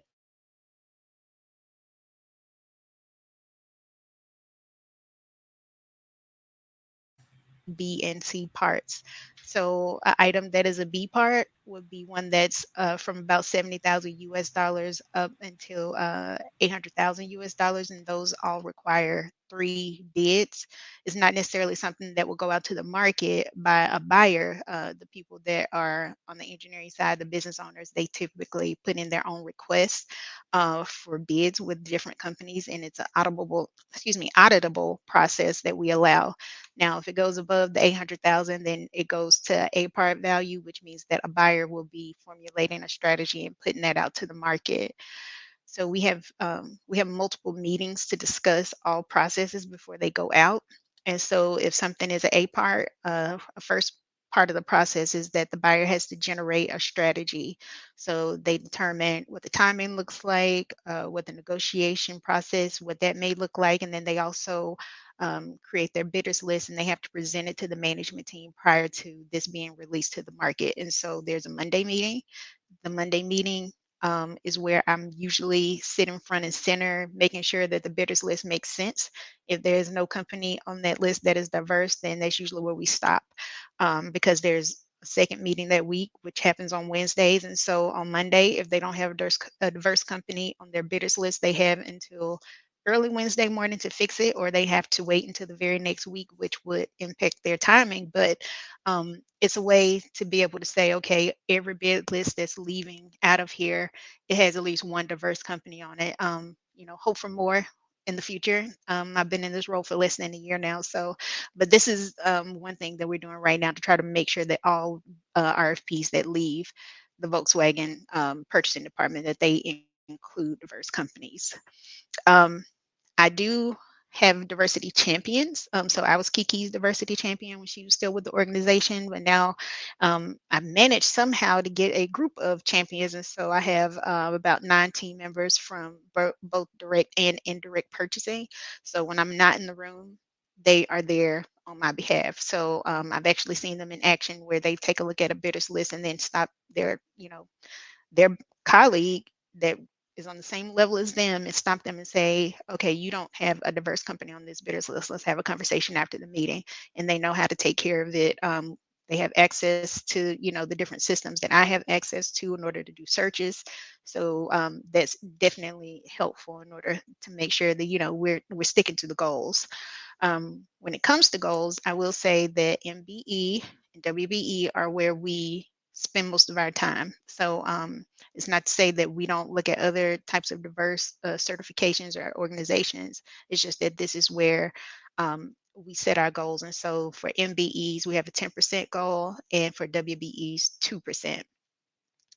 We do prefer companies that are certified for, tracking purposes, but if you're not certified, it does not matter. We still work with anyone that is, interested in doing business, is competitive. But as far as tracking that, certifications are what we have to have. In regards to tier 2 spend, this is not something that we're able to track actively. So what we do is require that all of our tier 1s go out and try to make sure that they have a tier 2 that is diverse, and they're responsible for reporting that information back to us, so that we can, document it and see how to move forward. In regards to working with companies, I would say this: our registration process is a tedious one. I don't know how many of you have ever dealt with Volkswagen. I've been here for a very long time, so I am not blind. I know our process takes a very long time to go through. It can take up to 6 weeks, depending on, if you had any hiccups or anything like that. But I'll put this in the chat as well, but vwgroupsupply.com is where you go to begin the process. And what I'm hoping to do with the program now is, instead of automatically, communicating to different vendors, the buyer that buys that particular thing or service, I'm going to stop and mentor and develop you before I put you in front of anyone. So in order to do that, I did build a pilot program, a training program, and I actually just did the training about 2 weeks ago, but I partnered with the local urban league, and we found some small and diverse companies around the area, the general Chattanooga area, to come in and sit through a full day of Volkswagen training. So during this, we talked about the registration process, our sustainability requirements, because we have internally a process where a vendor has to have what we call a S rating, or a sustainability rating. And that rating, if you do not have it, depending on the category, regardless of if you have a good price or not, we cannot make an award to you. And so I'm trying to put that information out there in advance. We discussed different negotiation protocols, because we do a lot of reverse online auctions, mock RFPs, and I even brought in one of my most critical engineers to discuss with the different companies about what we look for when a RFP is sent out, and what it looks like when it comes back, and how we technically evaluate it. I think those things are important to make sure that you really, number one, that you really want to do this. If you can register with Volkswagen and get going with us, then you can probably make it anywhere. Because just to get through that, I mean, it's a bit of a process, but it's an important process, and it's necessary, because once you go through it, you're not just visible to us at the Chattanooga facility or in the US, you're visible to the world. So if anybody within the Volkswagen group ever wanted to do business with you, they could locate you in the system. And then, of course, the opportunity presents itself. Then after we have our training, depending on how this moves forward, then you'll be prepared. You'll already be registered. You'll have your S ratings. You'll know how the negotiation system works, and you'll be signed up for it. And so that's what I'm hoping to do with the program going forward. Okay, Shaquante, I'm going to have to interject here. Okay. Just a little bit. Yeah, you're at time. So I want to make sure, once again, that all of our speakers get to speak. Once again, thank you, Shaquante, for sharing the vital information on North American Operation Headquarters and subsidiary of Volkswagen Automobile Companies of Germany, responsible for Audi, Bentley, Bugatti, Lamborghini, and the Volkswagen cars. Yeah, so I'm very excited to get my order for my Bentley in with you today. And also excited for you to train the trainer. I'm going to have to sign up for one of your classes so you can train me. So very exciting stuff, Shaquante. So next, we are all very familiar with the colors, the very bold colors, purple and red, right? And when you think of purple and red, the first company I think of FedEx, who is often seen making deliveries in our neighborhood and also to our business workplaces. Joining us from the Memphis area is our fifth presenter, which is LaTanya Cooper. She's the manager in sourcing supplier relationship management at FedEx in Memphis, Tennessee. In her position, she focuses on supplier diversity, sustainability, and risk. She is a leader who drives standardization, process improvement, and solving complex business problems. LaTanya has over 16 years of experience in the procurement arena, The sourcing and procurement organization is responsible for about $13 billion in spend across FedEx Enterprise. She is a 13-year FedEx employee and has received several accolades for her leadership in significant initiatives resulting in an improved and cost-effective supply chain. She has a domestic and international operational service related experience as well. Before joining FedEx, she worked in the accounting field at International Paper Company located in Memphis. Latanya attended Christian Brothers University in Memphis, Tennessee, where she received her bachelor's in business with a concentration in accounting. Latanya, take it from here. Thank you so much, Kiki, and I'm so happy to be a part of this event. I do want to make a small correction. It's purple and orange. Oh my goodness. Okay. Oh my goodness. Thank you for I stand to be corrected, Miss Latanya. That's perfectly okay. Just to give you a little bit more background on FedEx, to be in essence of time, FedEx Corporation provides a broad portfolio of transportation, e-commerce, and business services through our operating companies. Those operating companies are FedEx Express, Freight, and Ground. And we're committed to connecting people and possibilities across the world responsibly and resourcefully. And every day, FedEx serves over 220 countries and territories and work to connect about 99% of global gross domestic product. So there's a little bit about FedEx, so you can imagine all of the different services that we would have to, indirect services that we would have to procure for. My team, as Kiki mentioned, is the supplier diversity team. We're under an enterprise. FedEx Services is the company that we're under, and we handle the enterprise FedEx supplier diversity program. And the team strives to find and create opportunities and reduce potential barriers for diverse suppliers. And we help connect diverse suppliers with opportunities and support them through development. We heard a lot about that from the other panelists, and training, education, and mentor programs. And the team basically serves as a liaison between diverse suppliers and the potential opportunities at FedEx. Small and diverse businesses is basically a driving force, as you guys know, for economic growth. And at FedEx, we believe in the power of the people. So as the world becomes more diverse and complex, at FedEx, we see that our suppliers should also reflect that same richness. And diversity in suppliers actually is going to make us more responsible to our customer challenges, sparks creative solutions, and help us to adapt. So a little bit more about our program. It's been around for decades, our supplier diversity program. And we are committed, again, to working directly with small and diverse businesses that are competitive in quality, service, and cost. So if you want to do business with FedEx, one of the things we would ask that you do is to register at our supplier portal. And that portal is suppliers.fedex.com. And I will put that in the chat in a moment. And one of the most important things that a lot of suppliers forget to do is once they register in that portal, they don't keep the information updated. Sometimes it takes a while sometimes to connect with opportunities as they come about. As you can imagine, sometimes we're in agreements for more than 1 year. So it may take a while, but if we go in that portal and your information is not updated, then you could be losing out on the opportunity. So please make sure your information is updated in that portal. And also, if you have specific questions or would like to share a capability statement, we also have an email address that comes to the team that I just mentioned.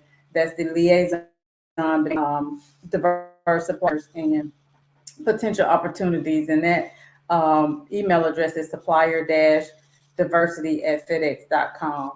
Just also wanted to mention that FedEx right now, we reported in FY21, $18.7 billion of spend, small and diverse spend. So we're fully committed, as I mentioned before. please take advantage of the portal because that is exactly where buyers are going when they have opportunities to look for those potential suppliers. So I'd encourage you to do that. And I'll turn it back over to Kiki because I know we are out of time. I think you're on mute, Kiki. Sorry. Thank you, Latanya, for the wide-ranging information regarding FedEx, orange and purple colors, the multinational giant focused on transportation, e-commerce, and services based in Memphis. So rounding out this notable panel, we have Kelly Fager, Senior Director for Purchasing and Payment Services at Vanderbilt University in Nashville. Kelly has over 20 years of experience in this area, including 15 years of higher education and in the know-how. In her role of Vanderbilt, Kelly has the full plate. She is actually responsible for supplier management, procurement, payables, travel, expenses, one-card strategy, process design, and operational management, policy creation, organizational design, and development of supplier diversity. Wow, I'm out of breath now. Kelly Fager, you're on. Take it from here. Awesome. Thank you so much for inviting me to this really great forum. I'm so thankful to be a part. So I know we're running short on time. Just really quickly, I wanted to give you just a snapshot of who Vanderbilt is and the reason why we sort of are working in this space.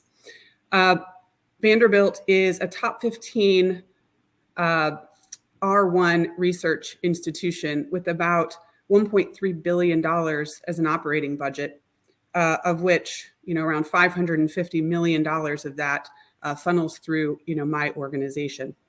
So we've got a lot of spend in a lot of different areas, similar to Maryland at University of Kentucky. The biggest area of spend that we have at the institution is our capital spend within construction. We also have a sizable amount of spend within facilities, sort of operating all those buildings that we build.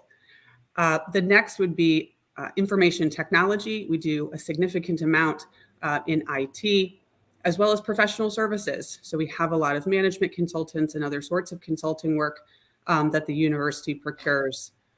We also have a lot of research spend as an R1 institution, as you can imagine. So we have a lot of lab supplies and lab services that are procured.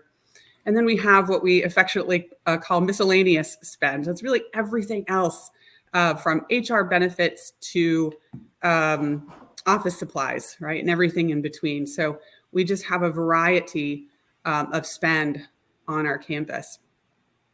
So to be a part of the institution as a supplier, similar to my colleagues on this call, we would ask that you register with us. But really before that, we'd like to get to know you. We really are trying to be intentional about relationship building. And that's really sort of one leg of our three-legged stool with respect to our goals. So as an institution, from a diversity perspective, supplier diversity perspective, we have three goals. One is to have 45% of our requests for proposals include a minority firm. The second is to have 15% of our addressable spend go to a minority organization. And the third is to build relationships with these suppliers. We want to make sure that we are plugging suppliers in that are appropriate to plug in. We don't want to include folks just to include them. We want to be intentional with what we're doing here to build upon the ethos of diversity within the fabric of our institution, whether that be through HR, through our student population, or through our supplier population. And so I would encourage you to reach out to purchasing services at vanderbilt.edu to get connected to someone on my procurement team so that we can have a conversation. We can understand more about who you are and what you do so that we're more informed about where you can plug in to the institution. So I encourage you, again, to email purchasing services at vanderbilt.edu after this call. We do ask that you be certified. We do encourage certification, whether that's minority certification or women-owned certification, LGBTQ and the like. We would just encourage you to be certified. So with that, I think just looking at the time, I'll hand it back over to you, Kiki. I think you're muted again, Kiki. I am going to get this right. I was doing so well. Thank you, Kelly, for the inclusive presentation at Vanderbilt, a private research university in Nashville offering 70 undergraduate majors and a full range of graduate and professional degrees. So I'm just going to pause here. So we appreciate all the wealth of information each panelist has brought us today. Your presentations were productive and very engaging. Again, we extend our thanks to all of the presenters for your time, your knowledge, and your expertise. Markeith, I'm going to go to you and just ask you, do you think we have time for a question or two, or should I go ahead and close this out and we have them to send questions to the council? We do have 5 minutes, so if there's a quick question that if someone anyone wants has a to- quick question, if you want to unmute and go ahead and present your question. I ask that if you have a question for a direct panelist that you mention who that is, or if you would like for all of them to answer as well. Well, they will have to put their question in the comments. No one has. All right. I was told that they could also unmute too, but if that's not the case, they can put it in the chat. It's fine.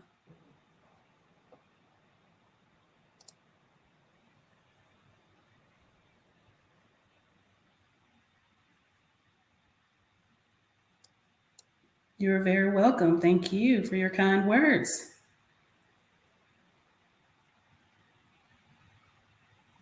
I'll give it a few more seconds here just to see if we get any questions. And if you do think of some questions or just feel that we have run out of time and you don't want to present your questions here today, please reach out to the Tri-State Council. They'll be glad to assist in answering those questions or directing the questions to our panelists here today, and we will get those answers to you.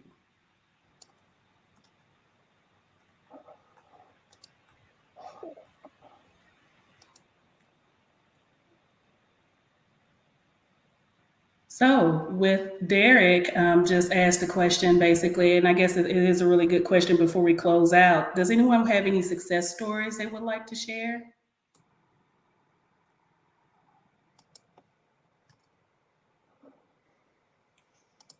I'm just going to pick on Marilyn. Yeah, I was going to share one.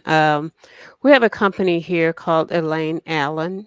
They are MBE certified by Tri-State, and Elaine Allen it's the name of his kids, but Bishop Carter started out with one person that was himself. He is now celebrating 5 years. He has done a number of construction projects here at the University of Kentucky. He gives back to the community. He always gives money to smaller businesses, luncheons, support systems, boys that we have in an academy. And so he is going to be building our town branch center downtown in a joint venture with another majority company. And so that's what we want to start to see happening is companies growing up through the ranks and then also giving back. So he's done it the right way. He's giving back. He sent people to our program, and he is now supporting women. He sent me a text one Saturday morning. Hey, look at these ladies who did electrical on our last project. And so that's what we want to see. We want to take a company and help them grow and become successful. And we've got several more in the wings. Great story. Thanks for sharing, Marilyn. So what I'm going to do is I'm going to go ahead and close out because I do have some remarks I just want to make about this phenomenal event that we're having here with the Tri-State Council, and then also this workshop and the other workshops that we're having here today. So just want to make some closing remarks. I want to thank each of the panelists once again. Thank you so much for being here today and sharing your stories and your information. This morning is proof positive that we all have all learned the business requirements necessary for doing business with these very outstanding companies represented here today. We hope that you gained some practical information and that this 1 hour session provided to you brought you perspectives to how you can be assisted and how we can assist you in your business and programs to grow, thrive, and succeed. Before we adjourn, I want to talk about some takeaways. We met with several expert professionals here today sharing their potential business and procurement opportunities. and if you could possibly be a good fit for their business, understanding appropriate approaches to building positive business relationships, a better understanding of how we negotiate with supply chains, presumptions, and overcoming common mistakes. Also understanding corporate purchasing needs. But a couple of notes that I actually took away too is do your research. Do your research before connecting with these organizations. Learn about the organizations and what their goals are, what their KPIs are, what are they wanting, what are they needing.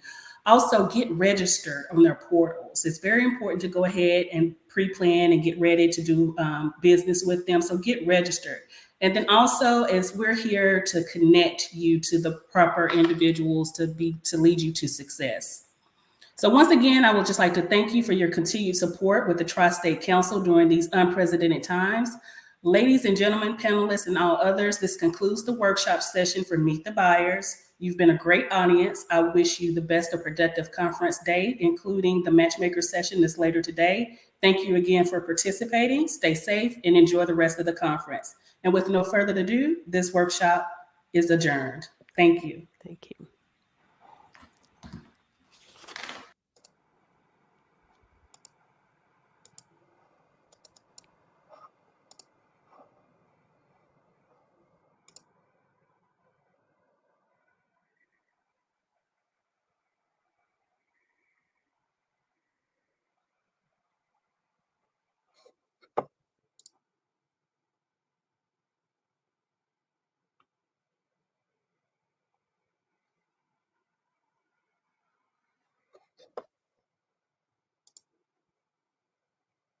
She grew up around beauty, and as an accomplished architect, she creates beauty.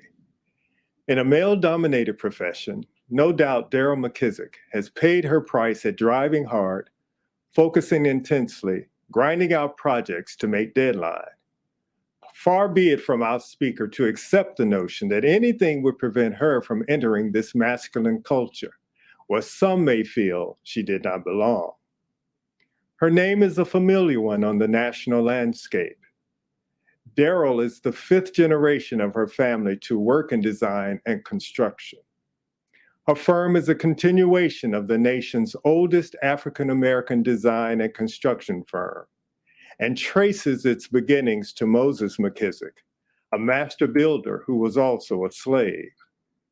Today's history books include the name McKissick and McKissick, a storied family whose achievements are exemplary at a time when the same systemic discrimination kept women and people of color out of classrooms. Her family home was social, artistic, and politically conscious. All about were Nashville's intellectuals, accomplished and aspiring artisans and craftsmen. Not only was she surrounded by professionals, she was expected to be professional too. Daryl is no disappointment. She holds a civil engineering degree from Howard University in Washington, D.C. Daryl's father was a successful architect. Her mother was a mathematics teacher in the public school system. Her parents gave her the freedom to create, to imagine, and to express her own unique ideas. Now, decades later, Daryl McKissick has added to the McKissick legacy with an impressive portfolio of projects, managing over $15 billion nationwide. McKissick has managed landmark projects that include the Museum of African American History and Culture, the Lincoln and Jefferson Memorials, the Obama Presidential Center, and the Navy Pier Centennial projects in Chicago. Also, the firm is designing additions to the George W. Bush Presidential Library and Museum, and served as the architect of record for the Martin Luther King Jr. Memorial in Washington, D.C. Beyonce is Queen Bee of R&B and pop music. Daryl is Queen D of iconic transformative architecture. Architecture is in her DNA. Her exceptional foundation gave rise to limitless possibilities. Yet with all the success, Daryl's family remains her priority. She and her twin sister Cheryl, a licensed engineer, have collaborated on various projects. We are indeed delighted to have this mother, daughter, sister, join us to share more of her story, her perspective on supply diversity, and her vision for minority-owned businesses into the future. Ladies and gentlemen, please welcome Daryl McKissick. Hello, Tri-State. Thank you for having me. And I am so sorry that I can't be there in person. And I want to thank my cousin, Eric McKissick, for connecting me with Derek Dow. And Derek, thank you for having me here today. When I was reflecting on what I wanted to say and about what this moment means to me, I kept coming back over and over again to the same point, that when it comes to us, when it comes to being better, stronger people, when it comes to being strong, small business owners, we are ready for this moment. We have done the hard work, and we will continue to do hard work to take advantage of this moment to ensure that there are no limits and just opportunities for each and every one of us in this room. We've gone through this pandemic. We've experienced countless deaths of number of loved ones and neighbors and of friends and family. We've experienced the summer of 2020, from the knee on George Floyd's neck to tear gas in the public square. We've lifted our voices. We've said, we won't let this happen again this time. No, this time we are going to change. Things have got to change. We've seen natural disasters, unemployment, inflation, and through it all, anxiety and worry grew. But let me tell you this, I am still standing, and so are you. We made it through to the other side. Now, we have all been changed. We've been transformed. We are stronger for it. I mean, I've had to drink a little extra tequila, but nevertheless, we've proven we are resilient and we are stronger for it. I don't want to downplay just how hard these past years have been for so many small business owners who have watched their dreams come crashing down and their saving accounts dwindle in an effort to make payroll and to hold on to their employees. But each and every day, I have thought about those who came before us. For me, it was my great-great-grandfather. He was a slave in Tennessee. He worked with his hands. He made bricks and he built buildings. One of those buildings was the governor's mansion in Tennessee. And would you believe it? While he was working on that house, he befriended the governor. He showed that man what hardworking people can do when given an opportunity. My great-great-grandfather earned his freedom, and his grandsons were the first licensed Black architects in the state of Tennessee. And his great-great-granddaughter now owns one of the largest architectural engineering firms in the country. And I'm damn proud of it. But my path wasn't with obstacles. No, when I first got out of college and started my first job working for a large construction firm, I went to work every morning with a boss who sat behind his desk but had a life-size Confederate flag proudly hanging on the wall in his office. Decades after my great-grandfather had broken from the bonds of slavery, I reported to a man who glorified the Old South, a man who was a member of the Old Boys Club, a man who embodied the term systematic racism. It's no wonder why I was one of the only Black and female members of his team. Years later, when I decided it was time to start my business, I only had $1,000 to my name, and I didn't even know how to write a business plan. But I went to Barnes & Noble, bought a book on how to fashion a business proposal, and I wrote down a list of 300 people that I wanted to contact to let them know that I was starting a business. Just 2 weeks later, I had calls from 25 people giving me work. And by the time I got through the first 150 people that I contacted, I had so much work, I could not call the other 150. And it was my goal to work with people who shared my vision, to build a team of hardworking men and women, to hire more people of color, and to ensure that they had opportunities to shine in the workplace. Now my firm, McKissick & McKissick, has erected some of the country's most iconic structures. We built national memorials to some of the greatest American leaders, memorials that must stand the test of time, remain relevant, and hold up in challenging environments. We recognize that we must adapt to compete and remain successful. We use cutting edge technology and skills honed through experience. And just like those national monuments, those historical edifices, just like you, we have reemerged as a company. We are not afraid of this change because we are resilient. We see that the future is better because we are finally reckoning with our past.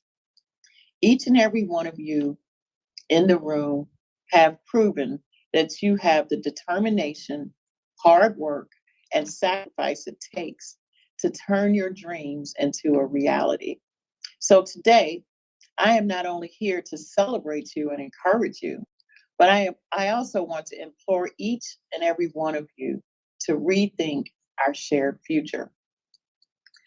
Through all the unrest and the uprisings of the past few years, it has become crystal clear that it's time for us to refocus and reprioritize our efforts on lifting up those in our circles, in our companies, and in our communities.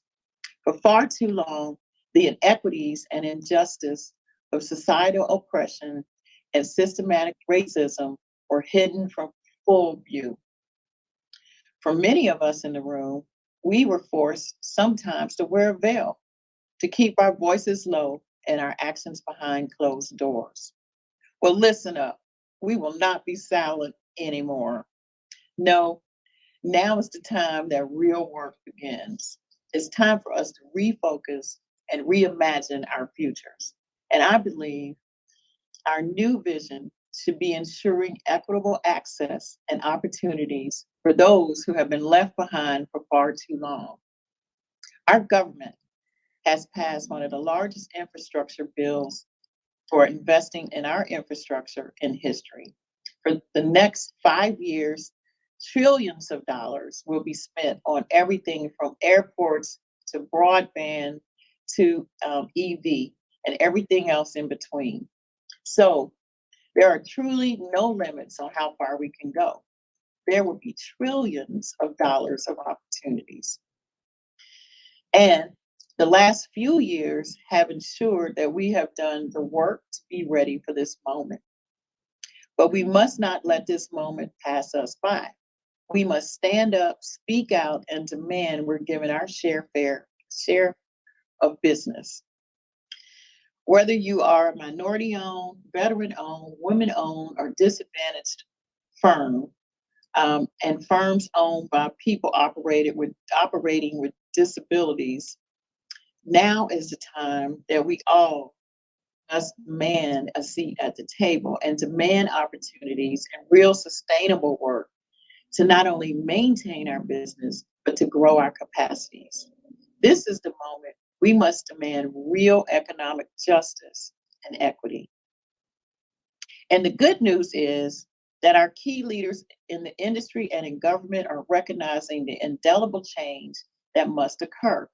Reflected in today's event, we can ensure that this time will be different, that we will create real economic justice through good jobs, fair procurement, and the right opportunity to grow our capacity. It is time that we demand economic independence and that we demand our government leaders not just make real investments in our communities, but more importantly, in our businesses. Just a few weeks ago, I was invited to the White House to meet with the president's advisors and offer my thoughts on how to implement the new bipartisan infrastructure bill. It's the single largest investment in our nation's infrastructure in a century. And there was a Black woman at the table helping guide the projects. And let me tell you, it's about time. You see, our leaders realize that America has fallen behind in global competitiveness, in workforce development, and in job training, and in economic security. Because for far too long, we have not tapped the potential, all the potential of this country. Simply put, we have ignored the offerings of women. We haven't supported our veteran community when they return home. We have pushed aside the disabled community and left behind people of color. All of you in this room have so much to offer to this country, and it is time to be heard, not only for your benefit, but our country needs you. Everything that you and your business has to offer is needed to bring our country to a new tomorrow, a tomorrow that offers opportunities for all of us. As we all know, diversity benefits everyone, not just us, but the client and the customer and everybody across the board. It promotes innovation through the introduction of new voices, new products, new services, and new solutions. It drives competition and innovation, and everyone wins. I am heartened by the work of the leaders there today to focus on including minority voices, because that means government dollars will go to help build better opportunities for our communities. Events like today are the start of change. I hope you will take advantage of today's offerings, networks, and information. Now, I'm not naive. I know that this reimagining of our country will not come overnight, and it won't be easy, but nothing worth fighting for ever is. On his desk in the Oval Office, my favorite president, the one who also claims Chicago as his second home, President Barack Obama, had a sign that read, "Hard things are hard." It was a daily reminder of what he was fighting for and what we're all fighting for. A better tomorrow for all of us, one that reimagines what our country can be and what we can achieve. And I know that together we can make this dream a reality. Economic freedom, economic independence, and it's within our grasp. Make no mistake about it. It will not be given to us. We will have to make our voices heard by speaking up and speaking out. We can do it together with resilience. I've decided to make my voice heard, and I want to hear yours as you join me. Thank you. I would like to invite all of you to attend NMSDC's 50th anniversary conference and exchange, October 30th to November 2nd in New Orleans, where we will charter the course for our next 50 years. If ever there was time to show up, speak up, and step up, this is it. I will see you in New Orleans.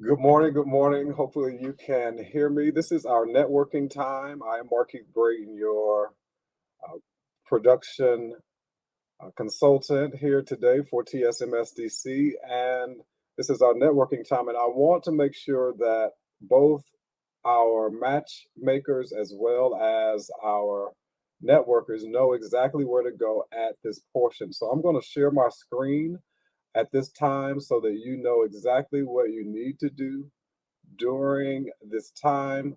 The matchmaker is supposed to start at 12. We are a little early. If I receive direction from Ms. Henderson to start early, we will. but I'm going to share my screen real quick so that you know exactly what to do for your matchmaker. So let's see here.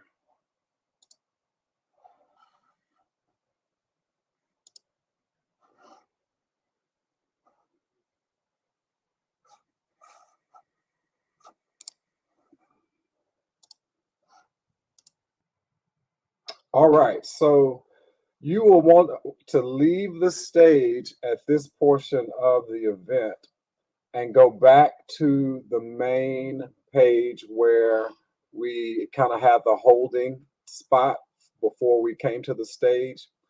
And you will find an icon that says sessions. You want to click that icon that says sessions. This is for everyone who wants to participate in the network, or you are assigned a time from Derek Dow for your match. As you can see, all of the corporations are listed here on the screen. You will also see they are private. So every person who was assigned a match by Derek Dow and given a time, you will simply go to that corporation at the time that you were assigned to meet with the representatives.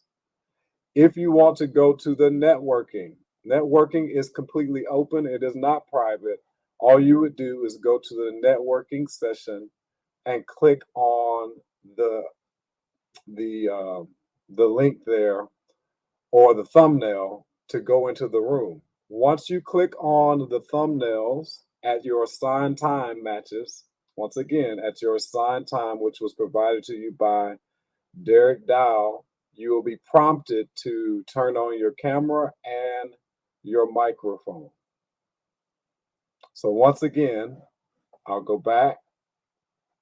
You'll click on sessions and it will bring you to the sessions page, and you will find all of the corporations who are participating in Matchmaker as well. And this is for those corporate reps as well.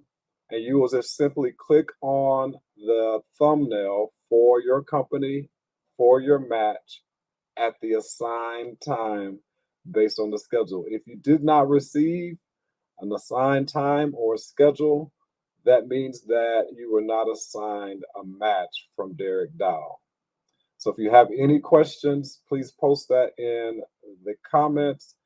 At this time, we are in networking, so feel free to network, go into the networking session and speak to individuals that are in there, have conversation, make connection, and we possibly will start the matchmaker a little bit early since we did end the first portion of today's event early, but I will come back in to let you know.